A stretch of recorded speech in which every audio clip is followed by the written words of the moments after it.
ಕ್ಷೇತ್ರ ಧರ್ಮಸ್ಥಳದ ಧರ್ಮಾಧಿಕಾರಿಗಳು ಪದ್ಮವಿಭೂಷಣ ರಾಜಶ್ರೀ ಡಾಕ್ಟರ್ ವೀರೇಂದ್ರ ಹೆಗ್ಗಡೆಯವರು ಲೋಕಾರ್ಪಣೆ ಮಾಡಿದ ಶ್ರೀ ಜೈನಮಠಾಧೀಶರಾದಂತಹ ಪರಮ ಪೂಜ್ಯ ಸ್ವಸ್ತಿ ಶ್ರೀ ರತ್ನಗಿರಿ ಭಟ್ಟಾರಕ ಭಟ್ಟಾಚಾರ್ಯ ಮಹಾಸ್ವಾಮಿಗಳವರ ಪಾವನ ಸಾನ್ನಿಧ್ಯದಲ್ಲಿ ಶ್ರೀ ಕ್ಷೇತ್ರ ಧರ್ಮಸ್ಥಳದ ಧರ್ಮಾಧಿಕಾರಿಗಳು ಪೂಜ್ಯ ಪದ್ಮವಿಭೂಷಣ ರಾಜಶ್ರೀ ಡಾಕ್ಟರ್ ವೀರೇಂದ್ರ ಹೆಗ್ಗಡೆಯವರ ಅಮೃತ ಹಸ್ತದಿಂದ ಶ್ರೀ ಪದ್ಮಾವತಿ ಸಭಾಭವನದ ಉದ್ಘಾಟನಾ ಕಾರ್ಯಕ್ರಮವನ್ನು ನಾವು ನಡೆಸ್ತಾ ಇದ್ದೇವೆ.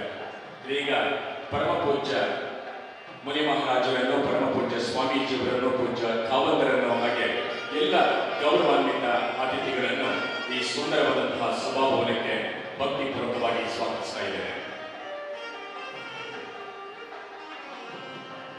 ಇವತ್ತಿನ ಆಡಳಿತ ಸಮಿತಿ ಮತ್ತು ಚಾತುರ್ಮಾಸ ಸಮಿತಿ ಅಧ್ಯಕ್ಷರು ಸನ್ಮಾನ್ಯ ಶ್ರೀ ಕೆ ರಾಜವರ್ಮ ಬಳ್ಳಾರವರ ವೇದಿಕೆಗೆ ಬರುವಂತೆ ಪ್ರೀತಿ ವಿನಂತಿಯನ್ನು ಮಾಡ್ತಾ ಇದ್ದೇನೆ. ಕಾರ್ಯಾಧ್ಯಕ್ಷರಾಗಿರುವಂತಹ ಮಾನ್ಯ ಉದಯ್ ಕುಮಾರ್ ಜೈನ್ ಕಟ್ಟಮನೆ ಇವರನ್ನು ಕೂಡ ಅತ್ಯಂತ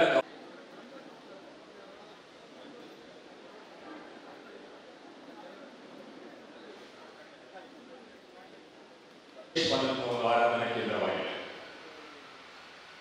ವಿಶೇಷ ಪೂಜೆ, ಪುರಸ್ಕಾರಗಳನ್ನು, ಅತಿಥಿ ಸತ್ಕಾರಗಳನ್ನು, ಧರ್ಮಾದಿಗಳನ್ನ ಈ ಕ್ಷೇತ್ರದಲ್ಲಿ ಅನಾದಿ ಕಾಲದಿಂದ ಕೂಡ ನಡೆಸ್ತಾ ಬಂದಿರತಕ್ಕಂಥದ್ದು ಎಲ್ಲರಿಗೂ ಕೂಡ ಹೇಳಿದಂತಹ ವಿಚಾರ. ಈ ಕ್ಷೇತ್ರವು ಮಹಾಮಾತೆ ಪದ್ಮಾವತಿ ಅಮ್ಮನವರ ಕೃಪಾ ಕಟಾಕ್ಷದಿಂದ ಜೈನ ಸಮುದಾಯ ಮಾತ್ರ ಅಲ್ಲದೆ ಅಸಂಖ್ಯಾತ ಜೈನೇತರ ಭಕ್ತ ವೃಂದವನ್ನ ಈ ಕ್ಷೇತ್ರ ಒಳಗೊಂಡಿದೆ. ಶ್ರೀ ಪದ್ಮಾವತಿ ಅಮ್ಮನವರ ವಿಶೇಷ ಸೇವೆಯಿಂದ ಭಕ್ತಾದಿಗಳ ಅಭೀಷ್ಟ ನೆರವೇರಿರುವುದು ಇಲ್ಲಿನ ಮಹಿಮೆಯಾಗಿದೆ. ಅತಿಶಯ ಕ್ಷೇತ್ರ ಅಚ್ಚಿಬಿಟ್ಟು ಬಸದಿಯಾಗಿದೆ.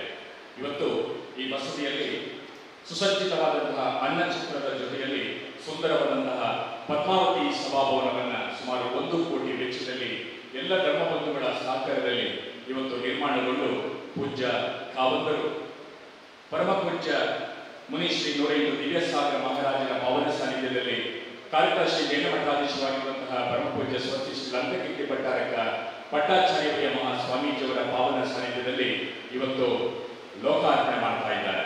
ಇಂತಹ ಸುಂದರ ಸಮಾರಂಭವನ್ನು ಇವತ್ತು ಸಾಕ್ಷೀಕರಿಸಲಿಕ್ಕೆ ನಾವೆಲ್ಲರೂ ಕೂಡ ಇಲ್ಲಿ ಜೊತೆ ಸೇರಿದ್ದೇವೆ.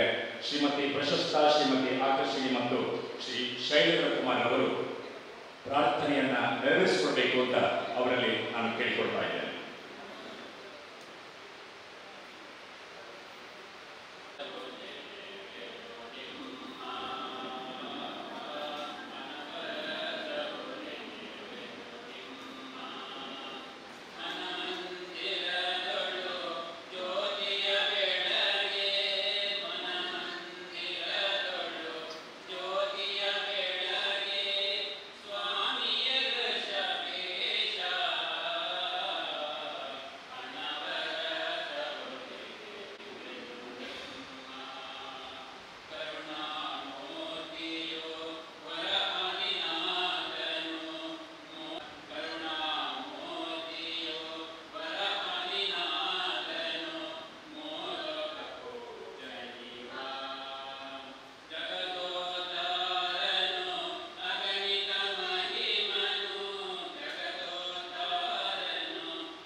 ನಮ್ಮನ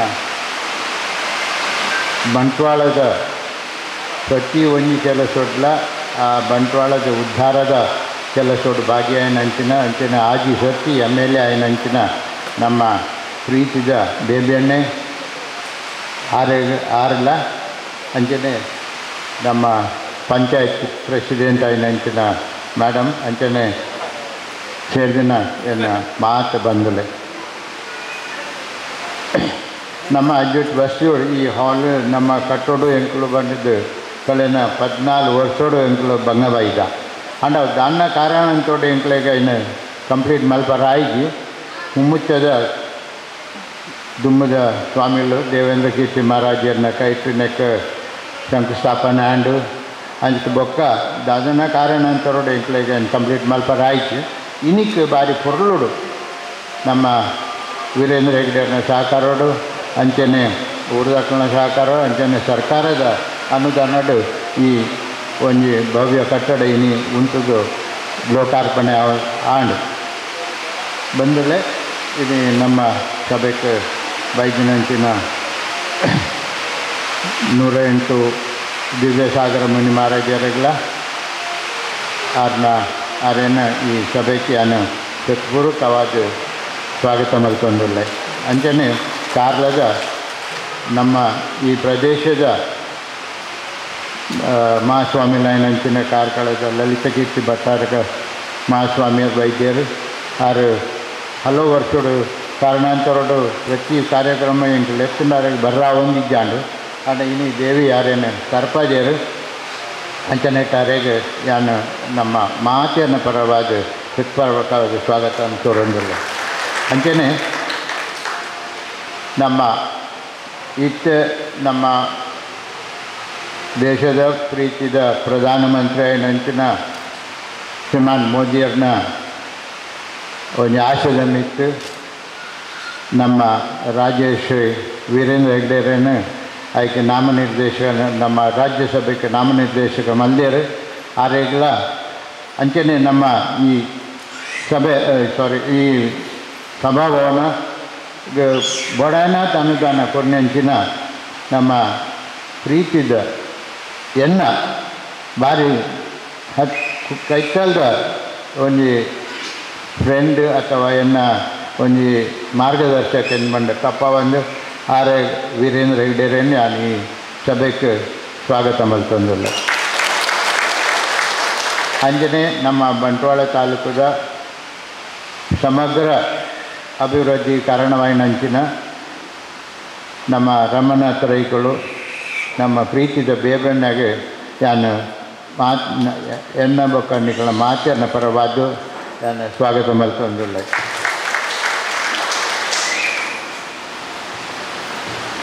ಅಂಚನೆ ನಮ್ಮ ಪಂಚಾಯತ್ ಅಧ್ಯಕ್ಷರಾಯನಂಚಿನ ಶ್ರೀಮತಿ ಭಾರತಿ ರಾಜೇಂದ್ರ ಆರೆಲ್ಲ ಈ ಸಭೆಗೆ ನಾನು ಪೂರ್ವಕವಾದ ಸ್ವಾಗತ ಮಲ್ತಂದಿಲ್ಲ ಬಂದಲೆ ನಮ್ಮ ಸಭೆಗೆ ಪತ್ರಕರ್ತ ಮಿತ್ರರು ಅಂಚನೆ ನಿಕ್ಳು ಮಾತೆಲ್ಲ ಬೈದಾರೆ ನಿಕ್ಲೆ ಮಾತೆರೆಗಳ ಯಾನು ಒಂದೇ ಪಾತ್ರೆರಡು ಹೃತ್ಪೂರ್ವಕವಾದ ಸ್ವಾಗತ ಮಲ್ತು ಜನ ಭಾಷಣ ಮುಗಿಸ್ತಾನೆ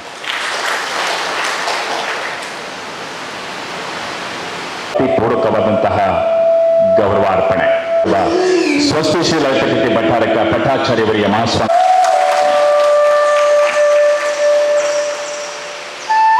ಗೌರವಪೂರ್ವಕವಾಗಿ ಕಾರ್ಯಕ್ರಮಕ್ಕೆ ಸ್ವಾಗತಿಸಲಿದ್ದಾರೆ.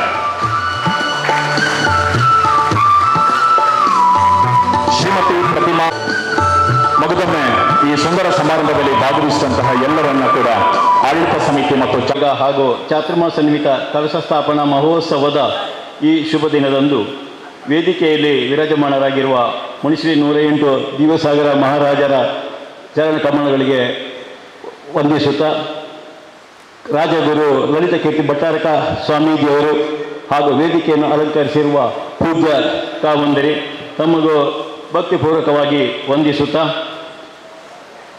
ಭಗವಾನ್ 1008 ಆದಿನಾಥ ತೀರ್ಥಂಕರರ ಮತ್ತು ಶ್ರೀ ಪದ್ಮಾವತಿ ಅಮ್ಮನವರ ಬಸದಿಯ ಸಮುಚ್ಚಯದಲ್ಲಿ ನೂತನವಾಗಿ ನಿರ್ಮಾಣಗೊಂಡಿರುವ ಬಹಳ ಸುಂದರವಾದ ಪದ್ಮಾವತಿ ಸಭಾಭವನವು ಭವ್ಯ ಮಂಗಳ ವರ್ಷಾಯೋಗ ಹಾಗೂ ಚಾತುರ್ಮಾಸದ ನಿಮಿತ್ತ ಕಳಶ ಸ್ಥಾಪನಾ ಮಹೋತ್ಸವದ ಈ ಶುಭ ದಿನದಂದು ಉದ್ಘಾಟನೆಗೊಂಡಿರುವುದು ನಮಗೆ ಬಹಳ ಸಂತೋಷ ತರುವ ವಿಚಾರ.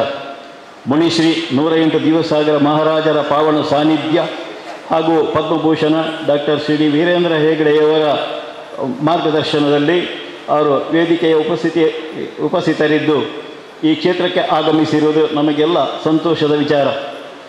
ಅಜ್ಜಿಬೆಟ್ಟು ಬಸದಿಯ ಜೈನ ತೀರ್ಥಕ್ಷೇತ್ರಗಳಲ್ಲಿ ಒಂದು ಪ್ರಸಿದ್ಧ ಸ್ಥಳವಾಗಿರುತ್ತದೆ.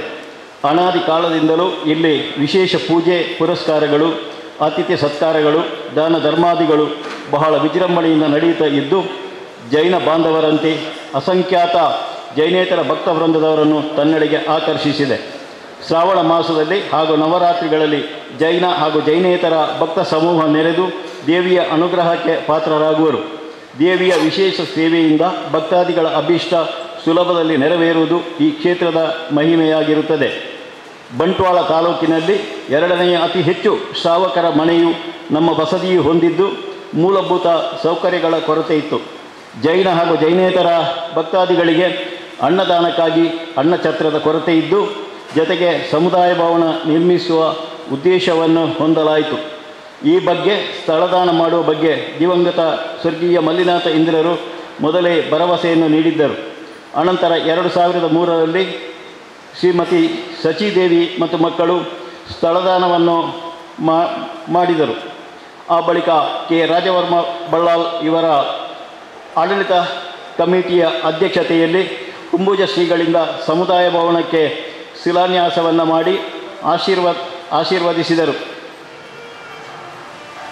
ಆ ಬಳಿಕ ದಾನಿಗಳ ಸಹಕಾರದಿಂದ ಕಾಮಗಾರಿಯನ್ನು ಮುಂದುವರಿಸುವರೆ ಆರ್ಥಿಕ ಸಮಸ್ಯೆ ಕಂಡುಬಂದಾಗ ಸರ್ಕಾರದಿಂದ ಅನುದಾನ ಪಡೆದುಕೊಳ್ಳುವ ಬಗ್ಗೆ ತೀರ್ಮಾನಿಸಿ ಆಗಿನ ಸಚಿವರಾಗಿದ್ದಂಥ ಸಿ ಬಿ ರಮಣಾಥರಯ್ಯವರ ಮುಖಾಂತರ ಅರ್ಜಿಯನ್ನು ಸಲ್ಲಿಸಲಾಯಿತು.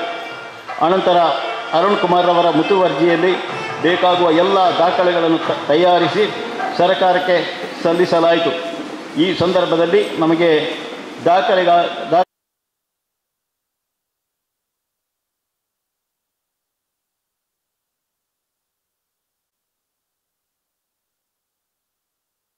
ಚಾರುಕೀರ್ತಿ ಪಂಡಿತಾಚಾರ್ಯ ಬಿ ಮಹಾಸ್ವಾಮೀಜಿಯವರನ್ನು ಭಕ್ತಿ ಪುರಸ್ಸರವಾಗಿ ಈ ಕಾರ್ಯಕ್ರಮಕ್ಕೆ ಸ್ವಾಗತಿಸ್ತಾ ಇದ್ದಾರೆ. ಮತ್ತೆ ಪ್ರಾಸ್ತಾವಿಕ ಮಾತು ಪೂಜ್ಯ ಕಾವಂತರು ಶ್ರೀ ಪದ್ಮಾವತಿ ಸಭಾಭವನವನ್ನ ಉದ್ಘಾಟನೆ ಮಾಡಿ ಲೋಕಾರ್ಪಣೆಗೊಳಿಸ್ತಾ ಇದ್ದಾರೆ.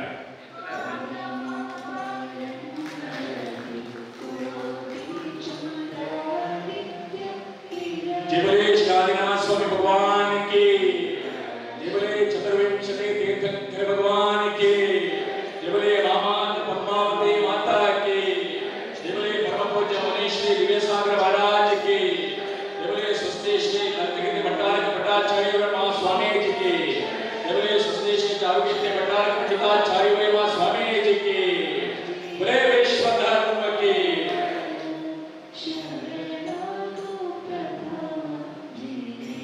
परम पूज्य दिव्य सागर महाराजರು, परम पूज्य ललितगिरि भट्टारक पंडिताचार्य महास्वामीजिಗಳು, परम पूज्य ಭಾರತ ಭೂಷಣ ಚಾರುಕೀರ್ತಿ ಭಟ್ಟಾರಕ ಪಂಡಿತಾಚಾರ್ಯ ಮಹಾಸ್ವಾಮಿಗಳವರ ಪಾವನ ಸಾನ್ನಿಧ್ಯದಲ್ಲಿ ನಮ್ಮ ನೆಚ್ಚಿನ ಪೂಜ್ಯ ಭಾವನರ ಅಮೃತ ಹಸ್ತದಿಂದ ಗಣ್ಯಾತಿಥಿಗಳ ಸಮ್ಮುಖದಲ್ಲಿ ಭಗವಾನ್ ಶ್ರೀ 1008 ಆದಿನಾಥ ತೀರ್ಥಂಕರ ಮತ್ತು ಪದ್ಮಾವತಿ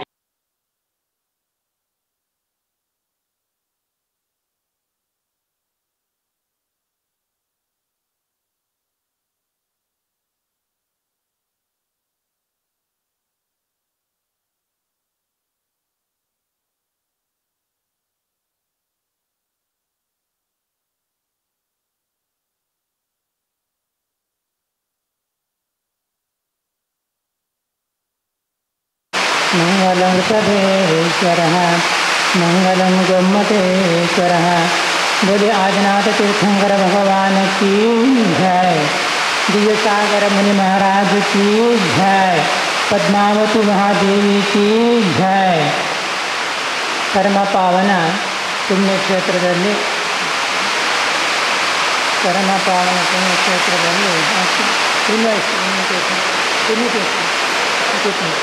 ಪರಮ ಪಾವನ ಈ ಪುಣ್ಯಕ್ಷೇತ್ರದಲ್ಲಿ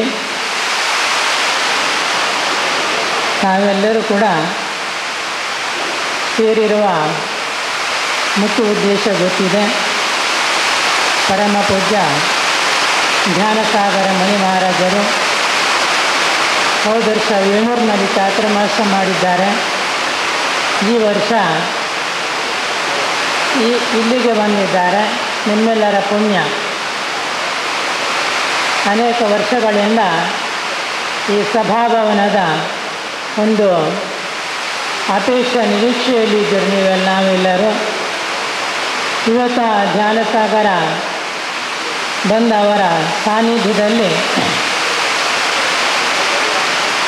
ಪೂಜ್ಯ ವೀರೇಂದ್ರ ಹೆಗ್ಡೆಯವರ ಮಾರ್ಗದರ್ಶನದಲ್ಲಿ ಇಲ್ಲಿಯ ಕಮಿಟಿಯವರೆಲ್ಲ ಸಹಯೋಗದಿಂದ ರಾಜಕೀಯ ನೇತಾರ ಸಹಕಾರದಿಂದ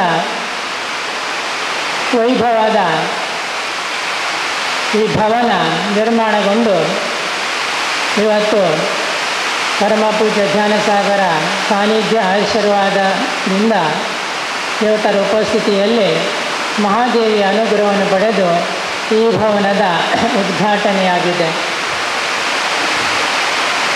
ಭಾರತ ದೇಶದಲ್ಲಿ ಅನೇಕ ಮಹಾಪುರುಷರು ಅವತರಿಸಿದ್ದಾರೆ. ಪಾರ್ಶ್ವನಾಥ ತೀರ್ಥಂಕರರು 23ನೇ ತೀರ್ಥಂಕರರು. ಆ 23ನೇ ತೀರ್ಥಂಕರರ ಕಾಲದಲ್ಲಿ ಬಹಳಷ್ಟು ಪೈಪೋಟಿಗಳು ನಡೆದಿತ್ತು. ಪಾರ್ಶ್ವನಾಥ ತೀರ್ಥಂಕರಿಗೆ ಉಪಸರ್ಗನೂ ಬಂದಿತ್ತು. ಅದನ್ನು ಪರಿಹಾರ ಮಾಡಿದೆವು ಅಂದರೆ ಧರಣೇಂದ್ರ ಪದ್ಮಾವತಿ ಅಮ್ಮನವರು. ಅವತ್ತಿನಿಂದ ಇವತ್ತಿನವರೆಗೆ ಈ ಭಾರತ ಭೂಮಿಯಲ್ಲಿ ನಾಗದೇವತೆಗಳ ಪೂಜೆ ನಡೆಯುತ್ತಾ ಉಂಟು. ನಾಗಭವನ ಇರುವುದೇ ಭೂಮಿಯ ಒಳಗೆ, ಬಹಳ ಡೀಪಲ್ಲಿರುತ್ತೆ. ಇಲ್ಲಿ ಏನಾಗ್ತಾ ಉಂಟು ಎಲ್ಲ ಗೊತ್ತಾಗುತ್ತೆ ಶಾಸನ ದೇವತೆಗಳಿಗೆ. ನಮಗೇನು ಗೊತ್ತಾಗ್ತಾ ಇಲ್ಲ. ದೇಶದಲ್ಲಿ ಏನು ನಡೆಯುತ್ತೆ ಇವತ್ತಿಗೂ ಆ ನಾಗದೇವತೆಗಳಿಗೆ ಗೊತ್ತಾಗುತ್ತೆ. ಪಾರ್ಶ್ವನಾಥ ಪುಸ್ತಕ ಬಂದಾಗ ಅವರು ಮೇಲೆ ಬಂದದ್ದು ಅವಧಿ ಜ್ಞಾನ ತಿಳ್ಕೊಂಡು ಬಂದಿದ್ದಾರೆ. ಅದಕ್ಕೋಸ್ಕರ ನಾವು ಯಾವತ್ತೂ ಕೂಡ ಭಾರತ ದೇಶವನ್ನು ಮಾತ್ರ ಸ್ಥಾನ ದೃಷ್ಟಿಯಿಂದ ಕಾಣಬೇಕು. 56 ದೇಶಗಳಲ್ಲಿ ಮದರ್ಲ್ಯಾಂಡ್ ಹೆಸರು ಪಡುವಂಥ ದೇಶ ಇದ್ದರೆ ಯಾವ ದೇಶ? ಕೇವಲ ಭಾರತ ದೇಶ. ಮಾತೃಸ್ಥಾನ, ತಾಯಿಗೆ ಹೇಗೆ ನಾವು ಮಾನ್ಯತೆ ಕೊಡ್ತೇವೆ ಹಾಗೆ ಮಾತೃಭೂಮಿಗೂ ಮಾನ್ಯತೆ ಕೊಡಬೇಕು. ಮಾತೃಭೂಮಿಗೆ ಏನಾದರೂ ನೋವಾದರೆ ಒಂದು ತಾಯಿಗೆ ನೋವಾದ ಹಾಗೆ. ಅಂಥ ಪವಿತ್ರ ಮಾತೆ ಆದಿನಾಥ ಸ್ವಾಮಿಯ ಸಾನ್ನಿಧ್ಯ ಯಾವಾಗಲೂ ಸ್ಥಾಪನೆಯಾಯಿತು ಅವತ್ತಿಂದ ಇವತ್ತಿನವರೆಗೆ ಆ ಮಹಾತಾಯಿ ರಕ್ಷಣೆ ಮಾಡ್ತಾ ಇದ್ದಾರೆ. ಸ್ವಾಮಿಯ ರಕ್ಷಣೆ, ಮಂದಿರದ ರಕ್ಷಣೆ, ನಿಮ್ಮೆಲ್ಲರ ರಕ್ಷಣೆ ಮಾಡ್ತಾ ಇದ್ದಾರೆ. ಅದಕ್ಕೋಸ್ಕರ ಶಾಸನ ದೇವತೆಗಳನ್ನು ನಾವು ಯಾವುದೇ ಇದರಲ್ಲಿ ಅದರ ಕೂಡ ನೀವು ನಮ್ಮ ಸರ್ವಧರ್ಮ ಸಮಾನವೇ ದೇಶ. ಕೇವಲ ನಮ್ಮದೇ ದೇವಿ ಅಂತ ನಾವು ಹೇಳ್ತಾ ಇಲ್ಲ. ಅರಮನೆ ಗೂಡು ಗುತ್ತುಗಳಲ್ಲಿ ನಮ್ಮ ಅನುಭವ ಪ್ರಕಾರ ಪಟ್ಟದೇವರು ಹಿಂದೂ ದೇವರು. ಹಾಗಾದರೆ ಏನಂತೀರಿ? ಜೈನ ಧರ್ಮ ಅದು ಕೇವಲ ಜೈನರಿಗೋಸ್ಕರ ಅಲ್ಲ. ಅಹಿಂಸಾ ಧರ್ಮ ಈ ದೇಶದಲ್ಲಿ ಆದಿನಾಥ ಸ್ವಾಮಿಯ ಕಾಲದಲ್ಲಿ ಉದ್ಘಾಟನೆಯಾಗಿದೆ. ಮಹಾವೀರ ತೀರ್ಥಂಕರ ಕಾಲಕ್ಕೆ ಬರುವಾಗ ಕೃಷ್ಣ ಪಕ್ಷಕ್ಕೆ ಬಂತು.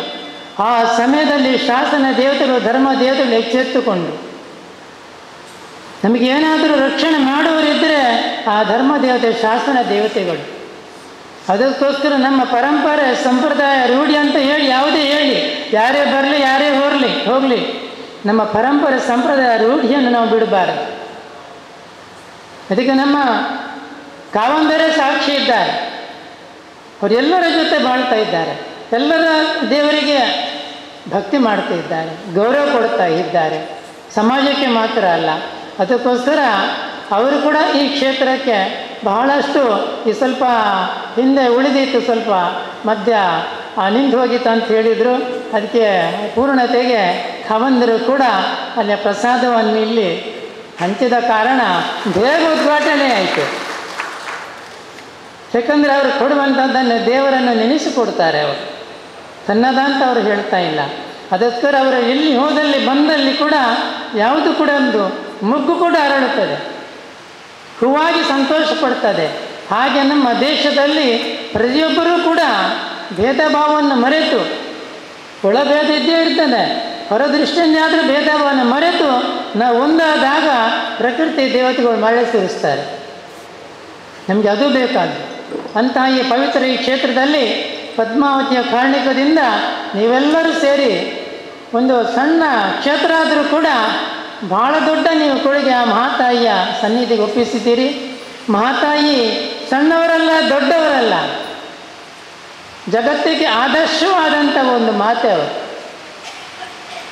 ಅಂತಹ ಮಾತೆಯನ್ನು ಚೆನ್ನಾಗಿ ಈ ಕ್ಷೇತ್ರದ ಆಡಳಿತ ಮಂಡಳಿದವರು, ಭಕ್ತಾದಿಗಳು, ದಾನಿಗಳೆಲ್ಲ ಬಹಳ ಚೆನ್ನಾಗಿ ಅವರನ್ನು ಭಕ್ತಿಯಿಂದ ಕೊಂಡಾಡ್ತಾ ಇದ್ದಾರೆ. ಮುಂದೆಯೂ ಕೂಡ ಎಲ್ಲರೂ ಕೂಡ ಅವರ ಭಕ್ತಿ ಇನ್ನಷ್ಟು ಮಾಡಬೇಕು, ಬರ್ತಾ ಇರಬೇಕು. ನೀವು ಈ ಕಾರ್ಯಕ್ರಮ ಇಷ್ಟ ಒಳ್ಳೆಯದಾಗಿ ಮಾಡಲಿಕ್ಕೆ ಅವರ ಅನುಗ್ರಹ ಸಿಕ್ಕಿದೆ ಹೇಳುತ್ತಾ ಈ ಎಲ್ಲ ಕಾರ್ಯಕ್ರಮ ಉತ್ತಮ. ಮತ್ತು ದಿವ್ಯಸಾಗರ ಮಹಾರಾಜರು ಬಂದದಂತ ಹೇಳಿದರೆ ನಮ್ಮ ಜೈನ ಧರ್ಮ ದೃಷ್ಟಿಯಿಂದ ಅವರು ಮಾತನಾಡುವ ದೇವರು, ಓಡಾಡುವ ದೇವರು, ನಿಮ್ಮಿಂದ ಆಹಾರ ತಗೊಳ್ತಾರೆ, ಉಪದೇಶ ಮಾಡ್ತಾರೆ. ನಮ್ಮ ಜೈನ ಧರ್ಮದಲ್ಲಿ ದಿಗಂಬರ ಸಾಧುಗಳಂತ ಹೇಳಿದರೆ ಅದು ಗುಡಿಯೊಳಗಿದ್ದಂಥ ದೇವರ ಹಾಗೆ. ಅವ್ರು ಯಾವ ತನ್ನದಂತ ಇಟ್ಕೊಳ್ಳೋದಿಲ್ಲ. ಸಮಾಜಕ್ಕೆ, ದೇಶಕ್ಕೆ ಸಮರ್ಪಣೆ ಯಾವುದು ಅವರ ಬದುಕು. ಏನು ನೀವು ಅವರ ಉಪದೇಶ ಕೇಳಿದರೆ, ಸೇವೆ ಮಾಡಿದರೆ ಅದರಿಂದ ನಮ್ಮ ಕರ್ಮ ತೊಳೆದು ಹೋಗ್ತದೆ. ಅದಕ್ಕೋಸ್ಕರ ಅಂತಹ ಪವಿತ್ರ ಗುರುಗಳಲ್ಲಿ ಇವತ್ತಿನ ಒಂದು ಕಾರ್ಯಕ್ರಮ ಆಗಮಿಸಿದ್ದು ಮತ್ತು ಚಾತುರ್ಮಾಸಕ್ಕೆ ಕೂಡ ಎಲ್ಲಿ ಅವರು ಒಪ್ಪಿ ನೆಲೆ ನಿಂತದ್ದು ನಿಮ್ಮೆಲ್ಲರ ಭಾಗ್ಯ.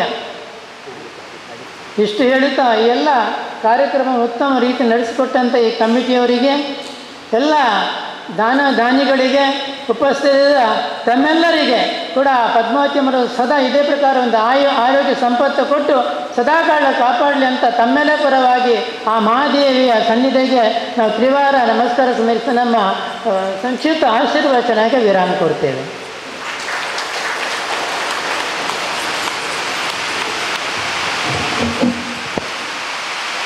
जय बलिए स्वस्ति श्री परम पूज्य ललितगिरि भट्टारक पट्टाचार्य ಮಹಾಸ್ವಾಮೀಜಿ ಕಿ.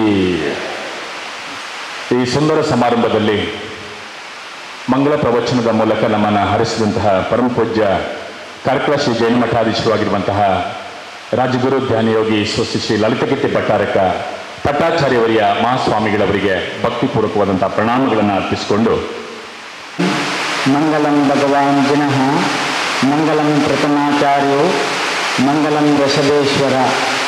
जय बोलो आदिनाथ स्वामी भगवान की, चतुर्विंशति तीर्थंकर भगवान की, जय बोलो 108 आचार्य जय कीर्ति मुनि महाराज की, जय बोलो साक्षात विराजमान 108 दिव्य सागर मुनि महाराज की, अहिंसा परमो धर्म की.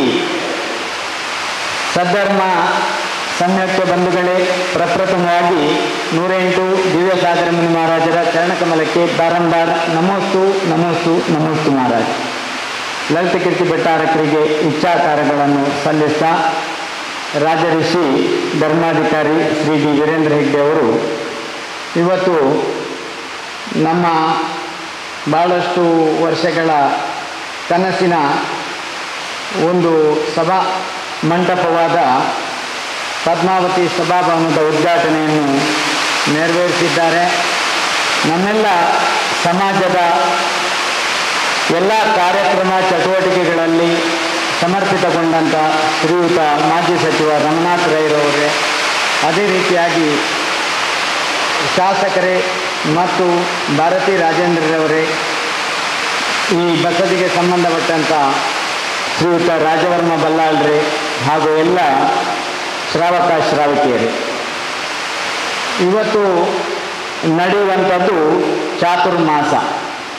ಚಾತುರ್ಮಾಸ ಯಾರಿಗೆ ಅಂತ ಹೇಳಿದರೆ ಮುನಿಗಳಿಗೆ ಮತ್ತು ಶ್ರಾವಕರಿಗೆ. ಮುನಿಗಳಿಗೆ ಕಡ್ಡಾಯ ಚಾತುರ್ಮಾಸ ಆದರೆ ಶ್ರಾವಕರಿಗೆ ಆ ಚಾತುರ್ಮಾಸದ ಮಹತ್ವವನ್ನು ತಮ್ಮ ಜೀವನದಲ್ಲಿ ಅಳವಡಿಸಿ ಅದನ್ನು ಯಥಾವತ್ ಜೀವನದಲ್ಲಿ ಅಳವಡಿಸಿಕೊಂಡು ಶ್ರೇಷ್ಠ ಶ್ರಾವಕರಾಗಿ ಪರಿವರ್ತನೆಗೊಂಡು ಮುಂದಿನ ದಿನಗಳಲ್ಲಿ ಜೀವನದ ಪರಮ ಉದ್ದೇಶವಾದ ಯತಿ ಧರ್ಮವನ್ನು ಪಾಲನೆ ಮಾಡತಕ್ಕಂಥ ಪ್ರೇರಣೆ ಈ ಚಾತುರ್ಮಾಸದಲ್ಲಿ ಸಿಗುವಂಥದ್ದು. ನಮ್ಮ ಧರ್ಮದಲ್ಲಿ ಒಂದು ವಿಶೇಷ ಏನಂತ ಹೇಳಿದರೆ, ಜೀವನದ ಅಂತಿಮ ಪರಿಪೂರ್ಣತೆ ಸಿಗುವುದು ಸನ್ಯಾಸದೊಂದಿಗೆ ಅಂತ ಹೇಳಿ ಜೈನ ಧರ್ಮದಲ್ಲಿ ಹೇಳ್ತದೆ. ಸನ್ಯಾಸ ಇಲ್ಲದೆ ಮೋಕ್ಷ ಇಲ್ಲ ಅಂತ. ಹಾಗಾಗಿ ನಾವಿಲ್ಲಿ ಬರುವುದೆಲ್ಲ ಸನ್ಯಾಸವನ್ನು ಪಡೆಯುವುದಕ್ಕಾಗಿ. ಆ ಸನ್ಯಾಸ ದೀಕ್ಷೆ ಅನ್ನುವುದೇ ನಮ್ಮೆಲ್ಲ ಮೋಹವನ್ನು ಕಳೆಯುವುದಕ್ಕಾಗಿ. ಹಾಗಾಗಿ ಆ ಮೋಹ ಕಳೆದುಕೊಂಡು ಹೋಗತಕ್ಕಂಥ ನಿರ್ವಾಣದ ಪದವಿ ಏನಿದೆ, ಆ ಶ್ರೇಷ್ಠ ಪದವಿಯಲ್ಲಿ ಸಭ್ಯತೆಗೆ ಹೆಚ್ಚಿನ ಮಹತ್ವ. ಸಭ್ಯತೆ, ಶಿಸ್ತು ಮತ್ತು ನಿಯಮಗಳು, ಇದನ್ನು ಯಾರು ಹೆಚ್ಚು ಹೆಚ್ಚು ಅಳವಡಿಸಿಕೊಳ್ತಾರೆ ಅವರು ಯೋಗ್ಯರಾಗ್ತಾರೆ. ಹಾಗಾಗಿ ಈ ದಕ್ಷಿಣ ಕನ್ನಡ ಜಿಲ್ಲೆಯ ಒಂದು ಜೀವನ ಶೈಲಿಯೂ ಕೂಡ ಹಾಗೆ. ಸ್ವಧರ್ಮ ನಿಷ್ಠೆಯನ್ನು ಬೆಳೆಸಿಕೊಳ್ಳುತ್ತಾ, ಪರಧರ್ಮ ಸಹಿಷ್ಣುತೆಯಲ್ಲಿ ತೊಡಗಿಸಿಕೊಳ್ಳುತ್ತಾ, ತಮ್ಮನ್ನು ತಾವು ಏನು ಅನ್ನೋದನ್ನು ಗುರುತಿಸಿಕೊಳ್ಳತಕ್ಕಂಥ ಪೂರಕವಾಗಿರ್ತಕ್ಕಂಥ ಅಂಶಗಳೇ ನಮಗೆ ಬಾಲ್ಯದಿಂದ ಸಿಗ್ತವೆ. ಪ್ರಾಯಶಃ ಈಗಾಗಲೇ ಸ್ವಾಮೀಜಿಯವರು ಹೇಳಿದ ಹಾಗೆ ಧರ್ಮಾಧಿಕಾರಿಗಳನ್ನೇ ನೋಡಿದರೆ ಸಾಕು, ಶಿಸ್ತು ಹೇಗೆ ಅಂತ ಹೇಳಿ ಪ್ರತಿಯೊಂದು ರಿಪೋರ್ಟ್ ಅಥವಾ ವರದಿ ಭಗವಂತನಿಗೆ ಸಮರ್ಪಿಸುವಂಥ ಕೆಲಸವನ್ನು ಅವರು ಮಾಡ್ತಾರೆ. ಅದನ್ನೇ ನಮ್ಮ ಶ್ರಾವಕರ 6 ಕರ್ತವ್ಯ ಅಂತ ಹೇಳಿದ್ದಾರೆ. ದೇವಪೂಜೆ, ಗುರುಪಾಸ್ತಿ, ಸ್ವಾಧ್ಯಾಯ, ಸಂಯಮ, ತಪಸ್ಸು ಮತ್ತು ದಾನ. ಇದು 6 ಕ್ರಿಯೆಗಳನ್ನು ನಾವೆಷ್ಟು ಅಳವಡಿಸಿದ್ದೇವೆ ಅಂತ. ಮತ್ತೊಬ್ಬನನ್ನು ನೋಡುವುದೇ ಜಾಸ್ತಿ ಜನ, ಅವನೇನು ಇದ್ದಾನೆ, ಅವನು ಹೇಗೆ ಇದ್ದಾನೆ, ಅವನ ವರ್ತನೆಗಳು ಹೇಗಿವೆ ಅಂತ. ತನ್ನೊಳಗಿನ ವರ್ತನೆಗಳನ್ನು ನೋಡುವುದಿಲ್ಲ. ಆದರೆ ಜೈನ ಧರ್ಮ ಹೇಳ್ತದೆ, ನಿಮ್ಮೊಳಗಿನ ವರ್ತನೆಗಳನ್ನು ಸಂತೈಸಿಕೊಳ್ಳಿ ಮತ್ತು ಸರಿಪಡಿಸಿಕೊಳ್ಳಿ ಅಂತ. ಹಾಗಾಗಿ ಮುನಿ ಮಹಾರಾಜರು ಬಂದಿದ್ದಾರೆ ಅಂದರೆ ನಮ್ಮನ್ನು ನಾವು ಸಂತೈಸಿಕೊಳ್ಳುವುದಕ್ಕೆ ಸಿದ್ಧರಾಗಬೇಕು ಅಂತ ಅರ್ಥ. ಹಾಗಾಗಿ ಇವತ್ತು ಆಷಾಢ ಮಾಸದಲ್ಲಿ ಅವರು ಮಂಗಲ ಕಲಶ ಸ್ಥಾಪನೆ ಮಾಡ್ತಾರೆ ದಿವ್ಯಸಾಗರ ಮಹಾರಾಜರು. ನಾವೇನು ಆಶೆ ಮಾಡ್ಬೋದು ಅಂತ ಹೇಳಿದರೆ, ಇವರು 8 ತಿಂಗಳು ವಿಹಾರ ಮಾಡ್ತಾರೆ. ಅದರಲ್ಲಿ ಪಡೆದ ಜ್ಞಾನವನ್ನು ನಾವೆಲ್ಲ ಕೇಳಬೇಕು ಅನ್ನೋ ಆಶೆಯನ್ನು ಮಾಡಬೇಕಂತೆ ಆಷಾಢ ಮಾಸದಲ್ಲಿ. ಮತ್ತು ಈ ಗುರುಪೂರ್ಣಿಮೆ ಕೂಡ ಬರುವುದು ಇವತ್ತೇ. ವೀರಶಾಸನ ಜಯಂತಿ ಇವತ್ತಿಂದ ಆರಂಭ ಆಗ್ತದೆ. ಭಗವಂತನಿಗೆ 66 ದಿನ ದಿವ್ಯಧ್ವನಿ ಹೊರಡಲಿಲ್ಲ. ಯಾಕೆ ಹೊರಡಲಿಲ್ಲ ಅಂದರೆ ಪ್ರಶ್ನೆ ಮಾಡುವವರು ಇರಲಿಲ್ಲ. ಸರಿಯಾದ ಪ್ರಶ್ನೆ ಮಾಡುವವರು ಬಂದ ಮೇಲೆ ಸರಿಯಾದ ಶಿಷ್ಯನನ್ನು ಅವರು ಗುರುತಿಸಿಕೊಂಡ್ರು. ಅವರೇ ಗೌತಮ ಗಣಧರು. 500 ಜನ ಶಿಷ್ಯರೊಂದಿಗೆ ತಾನೇ ಮಹಾಜ್ಞಾನಿ ಅಂತ ತಿಳ್ಕೊಂಡಿದ್ರು. ಆದರೆ ಅವರಿಗಿಂತ ಮಹಾನ್ ಜ್ಞಾನಿ ಒಬ್ಬರು ಇದ್ದಾರೆ ಅನ್ನೋದು ಅಲ್ಲಿವರೆಗೂ ಅವ್ರಿಗೆ ಗೊತ್ತಿರಲಿಲ್ಲ. ದೂರದಿಂದ ಬರ್ತಾರೆ, ಮಾನಸ್ತಂಭವನ್ನು ನೋಡ್ತಾರೆ. ಮಾನಸ್ತಂಭವನ್ನು ನೋಡಿದ ತಕ್ಷಣ ಅವರ ಮಾನಕಷಾಯ ಅಳಿದು ಹೋಗ್ತದೆ. ನಮಗಿಂತ ದೊಡ್ಡದಾದಂಥ ಒಂದು ಸಭ್ಯತೆ, ಒಂದು ಗುಣ, ಒಂದು ಶೀಲ, ಒಂದು ತಪಸ್ಸು ಮೇಲೆ ಇದೆ.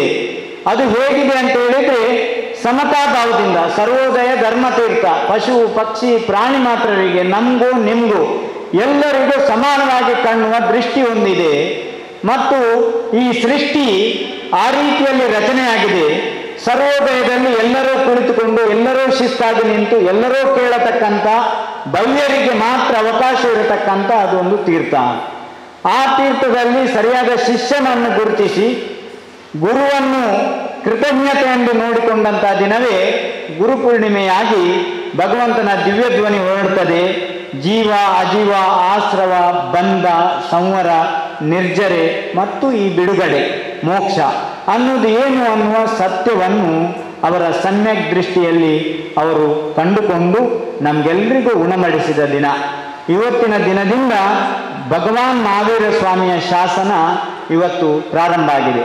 ಅಂತಹ ದಿನದಲ್ಲಿ ಮಂಗಲ ಕಲಶವನ್ನು ದಿವ್ಯಸಾಗರ ಮುನಿ ಮಹಾರಾಜರು ಸ್ಥಾಪನೆ ಮಾಡುವಂಥದ್ದು, ಅದು ಧರ್ಮಾಧಿಕಾರಿಗಳ ಉಪಸ್ಥಿತಿಯಲ್ಲಿ ಕಾರ್ಕಳ ಸ್ವಾಮೀಜಿಯವರ ಸೀಮೆಯ ಈ ಬಸದಿಯಲ್ಲಿ ನಮಗೆಲ್ಲ ಮೂಡುಬಿದ್ರೆ ಅವರಿಗೆ ಸಂತೋಷ.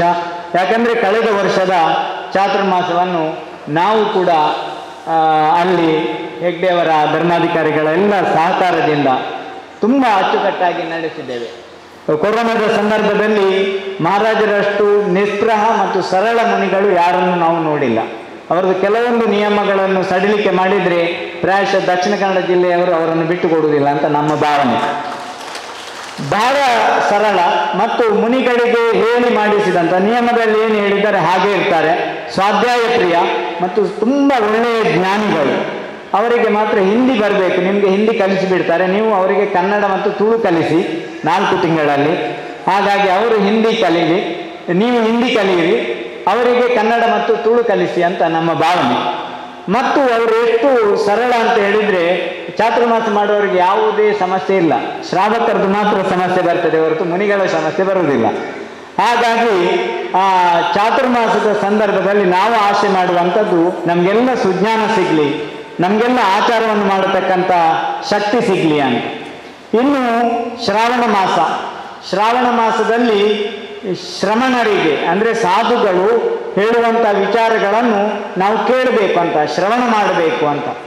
ಶ್ರಮಣರು ನುಡಿದ ಮಾತುಗಳನ್ನು ಶ್ರವಣ ಮಾಡಬೇಕು. ಅದು ಶ್ರಾವಣ ಮಾಸ ಬಿಡುವಿರುವಂತಹ ಸಮಯ. ಕೃಷಿ ಕಾರ್ಯ ಎಲ್ಲ ಚಟುವಟಿಕೆಗಳಿಗೆ ನಿಂತು ನಾವೆಲ್ಲ ಹೆಚ್ಚು ಸಮಯವನ್ನು ಸಾಧು ಸಂತರೊಂದಿಗೆ ಸತ್ಸಂಗವನ್ನು ಮಾಡುವುದಕ್ಕೆ ಸಿಗುವಂತಹ ಸಮಯ. ನೂಲ ಹುಣ್ಣಿಮೆ, ಸಮ್ಯಕ್ ದರ್ಶನ, ಸಮ್ಯಕ್ ಜ್ಞಾನ, ಸಮ್ಯಕ್ ಚಾರಿತ್ರವಾದ ರತ್ನತ್ರಯ ಸೂತ್ರವನ್ನು ಧಾರಣೆ ಮಾಡತಕ್ಕಂಥ ಸಂದರ್ಭ ಕೂಡ ಒದಗಿ ಬರ್ತದೆ. ಆ ನಂತರ ಬರುವುದೇ ಭಾದ್ರಪದ ಮಾಸ. ಪರ್ವಗಳ ರಾಜ ದಶಲಕ್ಷಣ, ಅನಂತ ಚತುರ್ದಶಿ ಮತ್ತು ಎಲ್ಲ ರೀತಿಯ ವ್ರತ ನೋಂಪಿಗಳು ಹೆಚ್ಚು ಬರುವುದೇ ಭಾದ್ರಪದ ಮಾಸದಲ್ಲಿ. ಅದರಲ್ಲಿ ನಾವು ಕೇಳಿರುವಂಥ ವಿಚಾರಗಳನ್ನು ಭದ್ರ ಪರಿಣಾಮಿಗಳಾಗಿ, ಪರಿಣಾಮದಲ್ಲಿ ಭದ್ರತೆಯನ್ನು, ಶಾಶ್ವತವಾದಂಥ ಭಾವನೆಯನ್ನು ಮೂಡಿಸಿಕೊಳ್ಳುವಂಥ ಸಮಯ ಅಂತ ಹೇಳಿದ್ದಾರೆ. ಜೈನ ಧರ್ಮದ ಮೂಲ ಗುಣಗಳು ಅತ್ಯಂತ ಶ್ರೇಷ್ಠ. ದಿಗಂಬರ ಸಾಧುಗಳು 1-2 ಮೊಳ ನೋಡಿಕೊಂಡೇ ದಾರಿಯನ್ನು ಹೋಗಬೇಕು. ಯಾಕಂದರೆ ಯಾವುದೇ ಜೀವಗಳಿಗೆ ಹಿಂಸೆ ಆಗಬಾರ್ದು. ಅವರು ಅಹಿಂಸೆಯನ್ನು ಮಹಾವ್ರತವಾಗಿ ಸ್ವೀಕಾರ ಮಾಡಿದವರು. ಹಾಗಾಗಿ ಇಲ್ಲಿ ಸಭ್ಯತೆ ಮತ್ತು ಸದಾಚಾರ ಇದರ ಶೋಭೆ ಸಾಧುಗಳಿಂದ ನಮಗೆ ಸಿಗ್ತದೆ. ಹಾಗಾಗಿ ನಾವು ವಿನಯವಾನ ಆಗಬೇಕು, ಗುಣವಾನ ಆಗಬೇಕು, ಇನ್ನೊಬ್ಬರಲ್ಲಿ ದ್ವೇಷಗಳನ್ನು, ಅಸೂಯೆಗಳನ್ನು ವ್ಯಕ್ತಪಡಿಸಬಾರ್ದು. ಇಂಥ ಎಲ್ಲ ಗುಣಗಳನ್ನು ಶ್ರೇಷ್ಠ ಮಟ್ಟದಲ್ಲಿರುವುದು ಭಗವಂತ. ಪೂರ್ಣತೆ ನಮಗಿಲ್ಲ. ಆದರೆ ಸ್ವಲ್ಪ ರಾಗದ್ವೇಷಗಳಿರ್ತದೆ, ಸಿಟ್ಟು ಇರ್ತದೆ, ಕ್ರೋಧ ಇರ್ತದೆ, ಮಾನ ಇರ್ತದೆ, ಮಾಯ ಇರ್ತದೆ, ಲೋಭ ಇರ್ತದೆ. ಇದೆಲ್ಲ ಅಲರ್ಜಿ ಅಂತ ಹೇಳ್ತದೆ. ಇದೆಲ್ಲ ಔಷಧ ಆಗುವುದಿಲ್ಲ, ಇದೆಲ್ಲ ನಮಗೆ ರೋಗವನ್ನು ಕೊಡ್ತದೆ ಅಂತ ಹೇಳ್ತದೆ. ಔಷಧ ಯಾವುದು? ಕ್ಷಮೆ, ಮಾರ್ಧವ, ಆರ್ಜವ, ಶೌಚ, ಸಂಯಮ, ತಪಸ್ಸು, ತ್ಯಾಗ, ಅಕಿಂಚನ್ಯ, ಬ್ರಹ್ಮಚರ್ಯ ಇತ್ಯಾದಿ ಅಮೃತೋಪದಿಯ ಗುಣಗಳಿರುವಂಥ ನಿತ್ಯ ನಿಯಮಗಳಿರುವುದೇ ಜೈನ ಧರ್ಮದ ವಿಶೇಷ. ಬೇರೆ ಧರ್ಮಗಳಲ್ಲೂ ಇದೆ, ಆದರೆ ಅತಿ ಹೆಚ್ಚು ವ್ರತ ನಿಯಮಗಳಿರುವುದು ಜೈನ ಧರ್ಮದಲ್ಲಿ. ಅದು ಇರುವುದು ನಮ್ಮ ಮನಸ್ಸನ್ನು ಸರಿಪಡಿಸಲಿಕ್ಕೆ, ಮತ್ತೆ ಯಾವುದನ್ನು ಅಲ್ಲ.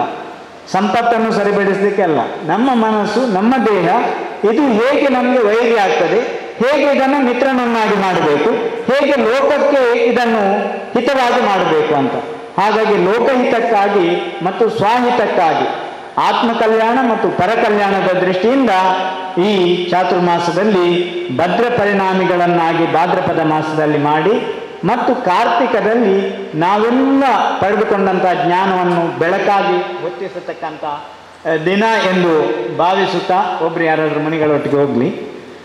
ವಿಶೇಷವಾಗಿ ಈ ಚಾತುರ್ಮಾಸದ ಆಚರಣೆ ನಡೀತದೆ. ಇಲ್ಲಿ 4 ದಿಕ್ಕಿನ ವಂದನೆ ನಡೀತದೆ. ಪ್ರಾಗ್ದಿದ್ಯಂತರ್ಥ ಕೇವಲಿಜಿನ ಸಿದ್ಧ ಸಾಧುಗಣ ದೇವ ಸರ್ವದಿ ಸಮೃದ್ಧಿ ಯೋಗಿ ಶಾಸ್ತ್ರ ಒಂದೇ. ದಕ್ಷಿಣ ದಿಗ್ಗಂತರ್ಥ ಕೇವಲಿಜಿನ ಸಿದ್ಧ ಸಾಧುಗಣ ದೇವ ಸರ್ವೃದ್ಧಿ ಸಮೃದ್ಧಿ ಯೋಗಿ ಶಾಸ್ತ್ರ ಒಂದೇ. ಆಮೇಲೆ ಪಶ್ಚಿಮ ದಿಗ್ಗಂತರ್ಥ ಕೇವಲಿಜಿನ ಸಿದ್ಧ ಸಾಧುಗಣ ದೇವ ಸರ್ವೃದ್ಧಿ ಸಮೃದ್ಧಿ ಯೋಗಿ ಶಾಸ್ತ್ರ ಒಂದೇ. ಪೂರ್ವ ಪ್ರಾಗ್ ಅಂದರೆ ಪೂರ್ವ ಮತ್ತು ಉತ್ತರ ದಿಗ್ಗಂತರ್ಥ ಕೇವಲಿಜಿನ ಸಿದ್ಧ ಸಾಧುಗಣ ದೇವ ಸರ್ವೃದ್ಧಿ ಸಮೃದ್ಧಿ ಯೋಗಿ ಶಾಸ್ತ್ರ ಒಂದೇ ಅಂತ ಮಾಡುತ್ತಾ ನಾವು ಒಂದು ಸೀಮೆಯನ್ನು ಮಾಡ್ತೇವೆ. ಈ ಸಂದರ್ಭದಲ್ಲಿ ಈ ವ್ರತನಿಷ್ಠರಾಗಿ 40 ಕಿಲೋಮೀಟರ್ ದೂರ ಹೋಗುವುದಿಲ್ಲ, 30 ಕಿಲೋಮೀಟರ್ ಹೋಗುವುದಿಲ್ಲ, 15 ಕಿಲೋಮೀಟರ್ ಹೋಗುವುದಿಲ್ಲ. ಯಾರ್ಯಾರು ಯಾವ್ಯಾವ ರೀತಿ ನಿಯಮ ಮಾಡಿದ್ದಾರೆ ಆ ಪ್ರಕಾರವಾಗಿ 4 ತಿಂಗಳುಗಳ ಕಾಲ ಮಾಡತಕ್ಕಂಥ ದೀರ್ಘಾವಧಿ ನಿಯಮ. ಭಟ್ಟಾರಕರಿಗೆ ಹೊರತುಪಡಿಸಿ ಮುನಿಗಳಿಗೆ ಇದು ಕಡ್ಡಾಯ. ಹಾಗಾಗಿ ಈ ಕಡ್ಡಾಯ ನಿಯಮದೊಂದಿಗೆ ನಡೆಯುವಂಥ 4 ತಿಂಗಳುಗಳ ಕಾಲದ ಈ ಚಾತುರ್ಮಾಸದಲ್ಲಿ ನಾವು ಎಷ್ಟು ಸಾಧ್ಯವೋ ಅಷ್ಟು ನಮಗೆ ಚಾತುರ್ಮಾಸ ಅನ್ನುವ ಭಾವನೆ ಮಾಡಿಕೊಂಡು ಅವರಿಗೆ ಆಹಾರ ಕೊಡುವ. ಯಾಕಂದರೆ ಅವರಿಗೆ ಅಂತ ಹೇಳಿದರೆ ಅದೊಂದು ಶಿಕ್ಷೆ ಆಗ್ತದೆ. ಅದಕ್ಕೆ ನಮಗೆ ಇದು ಚಾತುರ್ಮಾಸ ಅಂತ ಹೇಳಿ ನಾವು ಈ ನಿಯಮದಲ್ಲಿ ನಮ್ಮನ್ನು ನಾವು ತಯಾರು ಮಾಡಬೇಕು. ಆಮೇಲೆ ಗುಣಗಳನ್ನೇ ನೋಡುವ. ದೋಷಗಳು ಎಲ್ಲೆಲ್ಲೂ ಇದೆ. ಅದಕ್ಕಾಗಿ ಯಾರು ಕಾವಿ ಅಲಂಕಾರ ಪ್ರಿಯರು ಸಾಹಿತಿಗಳು ಬೇಕಾಗಿಲ್ಲ. ಆದರೆ ಗುಣವನ್ನು ಗುರುತಿಸಲಿಕ್ಕೆ ವಿವೇಕ ಬೇಕು, ಬುದ್ಧಿವಂತರಾಗಬೇಕು, ನಮ್ಮನ್ನು ನಾವು ಸರಿಪಡಿಸಿಕೊಳ್ಬೇಕು. ಬಹಳ ದೊಡ್ಡ ಕೆಲಸ ಯಾವುದಂದರೆ ಗುಣವನ್ನು ಪಡೆಯುವುದು, ಆದರ್ಶವನ್ನು ಪಡೆಯುವುದು. ಹಾಗಾಗಿ ಅದಕ್ಕೆ ಸಂಸ್ಕಾರ ಕೊಡುವಂಥ ಗುರುಗಳು ಬೇಕು. ಗುರುಗಳು ಹತ್ತಿರ ಇದ್ದಾಗ ನಾವು ಗುಣವನ್ನು ಹೆಚ್ಚು ಹೆಚ್ಚು ಪಡೆದು ದೋಷಗಳನ್ನು ಬಿಡುವುದು ಸಾಧ್ಯ ಇದೆ. ಈ ಚಾತುರ್ಮಾಸದಲ್ಲಿ ನಮಗೆ ಇಂತಹ ದೊಡ್ಡ ಗುಣಗಳು ಸಿಗಲಿ. ಎರಡನೇದು ಇತ್ತೀಚೆಗೆ ನಮ್ಮ ಭಾರತ ಸರ್ಕಾರದ ನಾಮನಿರ್ದೇಶನ ಮಾಡಿದು ರಾಜ್ಯಸಭಾ ಸದಸ್ಯರಾಗಿ ಧರ್ಮಾಧಿಕಾರಿ ವೀರೇಂದ್ರ ಹೆಗ್ಡೆ ಅವರು ನಿಯುಕ್ತಗೊಂಡಿರುವುದು ನಮ್ಮೆಲ್ಲರ ಭಾಗ್ಯ ಅಂತ ನಮಗೆ ಭಾವಿಸಿದ್ದೇವೆ. ಇದೊಂದು ಅಯಾಚಿತವಾಗಿ ಅವರು ಕಳೆದ 54 ವರ್ಷಗಳಲ್ಲಿ ಮಾಡಿದ ತಪಸ್ಸು ಮತ್ತು ತಮ್ಮ ಪೂರ್ವ ಎಲ್ಲ ಹೆಗ್ಗಡೆಯವರ ಆಶೀರ್ವಾದ ಮತ್ತು ಗುರುಪೀಠಗಳ ಅನುಗ್ರಹದಿಂದ ಅಯಾಚಿತವಾಗಿ ಒಂದು ಗುಣಕ್ಕೆ ಸಿಕ್ಕಿದ ಒಂದು ಗೌರವ ಅಂತ ನಮ್ಮ ಭಾವನೆ. ಹಾಗಾಗಿ ಪ್ರತಿ ಕ್ಷಣದಲ್ಲೂ ಪ್ರತಿ ಬಾರಿಯೂ ಕ್ಷೇತ್ರಕ್ಕೆ ಹೋದಾಗ ಯಾವುದಾದ್ರೂ ಒಂದು ಹೊಸ ಅನುಭವವನ್ನು ಕೊಟ್ಟು ನಮ್ಮೆಲ್ಲರನ್ನು ಚಿಕಿತ್ಸಕ ದೃಷ್ಟಿಯಿಂದ ನೋಡುವವರು ಹೆಗ್ಡೆಯವರು.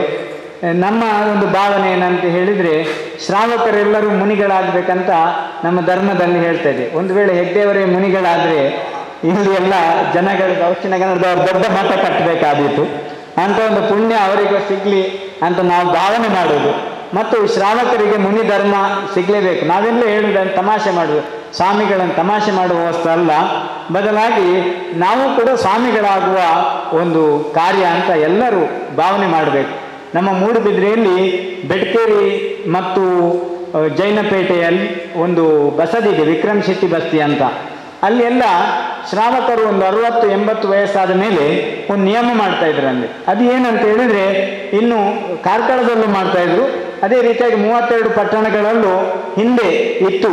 ಹೇಗೆ ಅಂದರೆ, ಒಂದು 7ನೇ ಪ್ರತಿಮಾಧಾರಿ ಅಂತ ಶ್ರಾವಕ ಬ್ರಹ್ಮಚಾರಿ ಆಗುವುದು.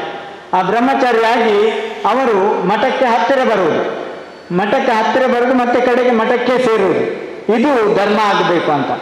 ಆಗ ಏನು ಮಾಡ್ತಾಯಿದ್ರು, ಚಾತುರ್ಮಾಸ ಕಾಲದಲ್ಲಿ 24 ತೀರ್ಥಂಕರರ ಸ್ತವನ, ಬೇರೆ ಬೇರೆ ಪುಸ್ತಕಗಳನ್ನು ರಚನೆ ಮಾಡ್ತಾಯಿದ್ರು. ಸ್ವಾಮಿಗಳಿಗೂ ಉದಾಸೀನ ಆದಾಗ ಅವರಿಗೆ ಧರ್ಮದ ಪ್ರೇರಣೆ ಕೊಟ್ಟು ಇತರ ಸಾಧುಗಳು ಬಂದಾಗ ಅವರ ವ್ಯವಹಾರಕ್ಕೆ ಅವರು ಸಾಕಾರಕ್ಕೆ ಸಿಗ್ತಾ ಇದ್ರು. ಈ ರೀತಿಯಲ್ಲಿ ಮಠ ಸಮೃದ್ಧತೆಯನ್ನು ಕಾಣ್ತಾ ಇತ್ತು. ಈ ಕಾಲದಲ್ಲೂ ಅಂತಹ ವೈರಾಗ್ಯ ಇದ್ದಂಥವರಿಗೆ ಬೇರೆ ಅನಾಥಾಶ್ರಮ ಹೋಗಬೇಕಾದ ಅಗತ್ಯ ಇಲ್ಲ, ನಿಮಗೆಲ್ಲ ಮಠ ಇದೆ, ಖಂಡಿತವಾಗಿಯೂ ಮಠಕ್ಕೆ ಬನ್ನಿ, ಖಾಲಿ ಕೋಣೆಗಳಿವೆ, ಅಲ್ಲಿ ಸ್ವಾಮೀಜಿಯವರಿಗೆ ಸಾಕಾರಕ್ಕೆ ನಿಂತರೆ ಮಠ ನಿಂದು ಶ್ರಾವಕರು ನಮ್ಮದು ಅನ್ನೋ ಭಾವನೆ ಬರ್ತದೆ.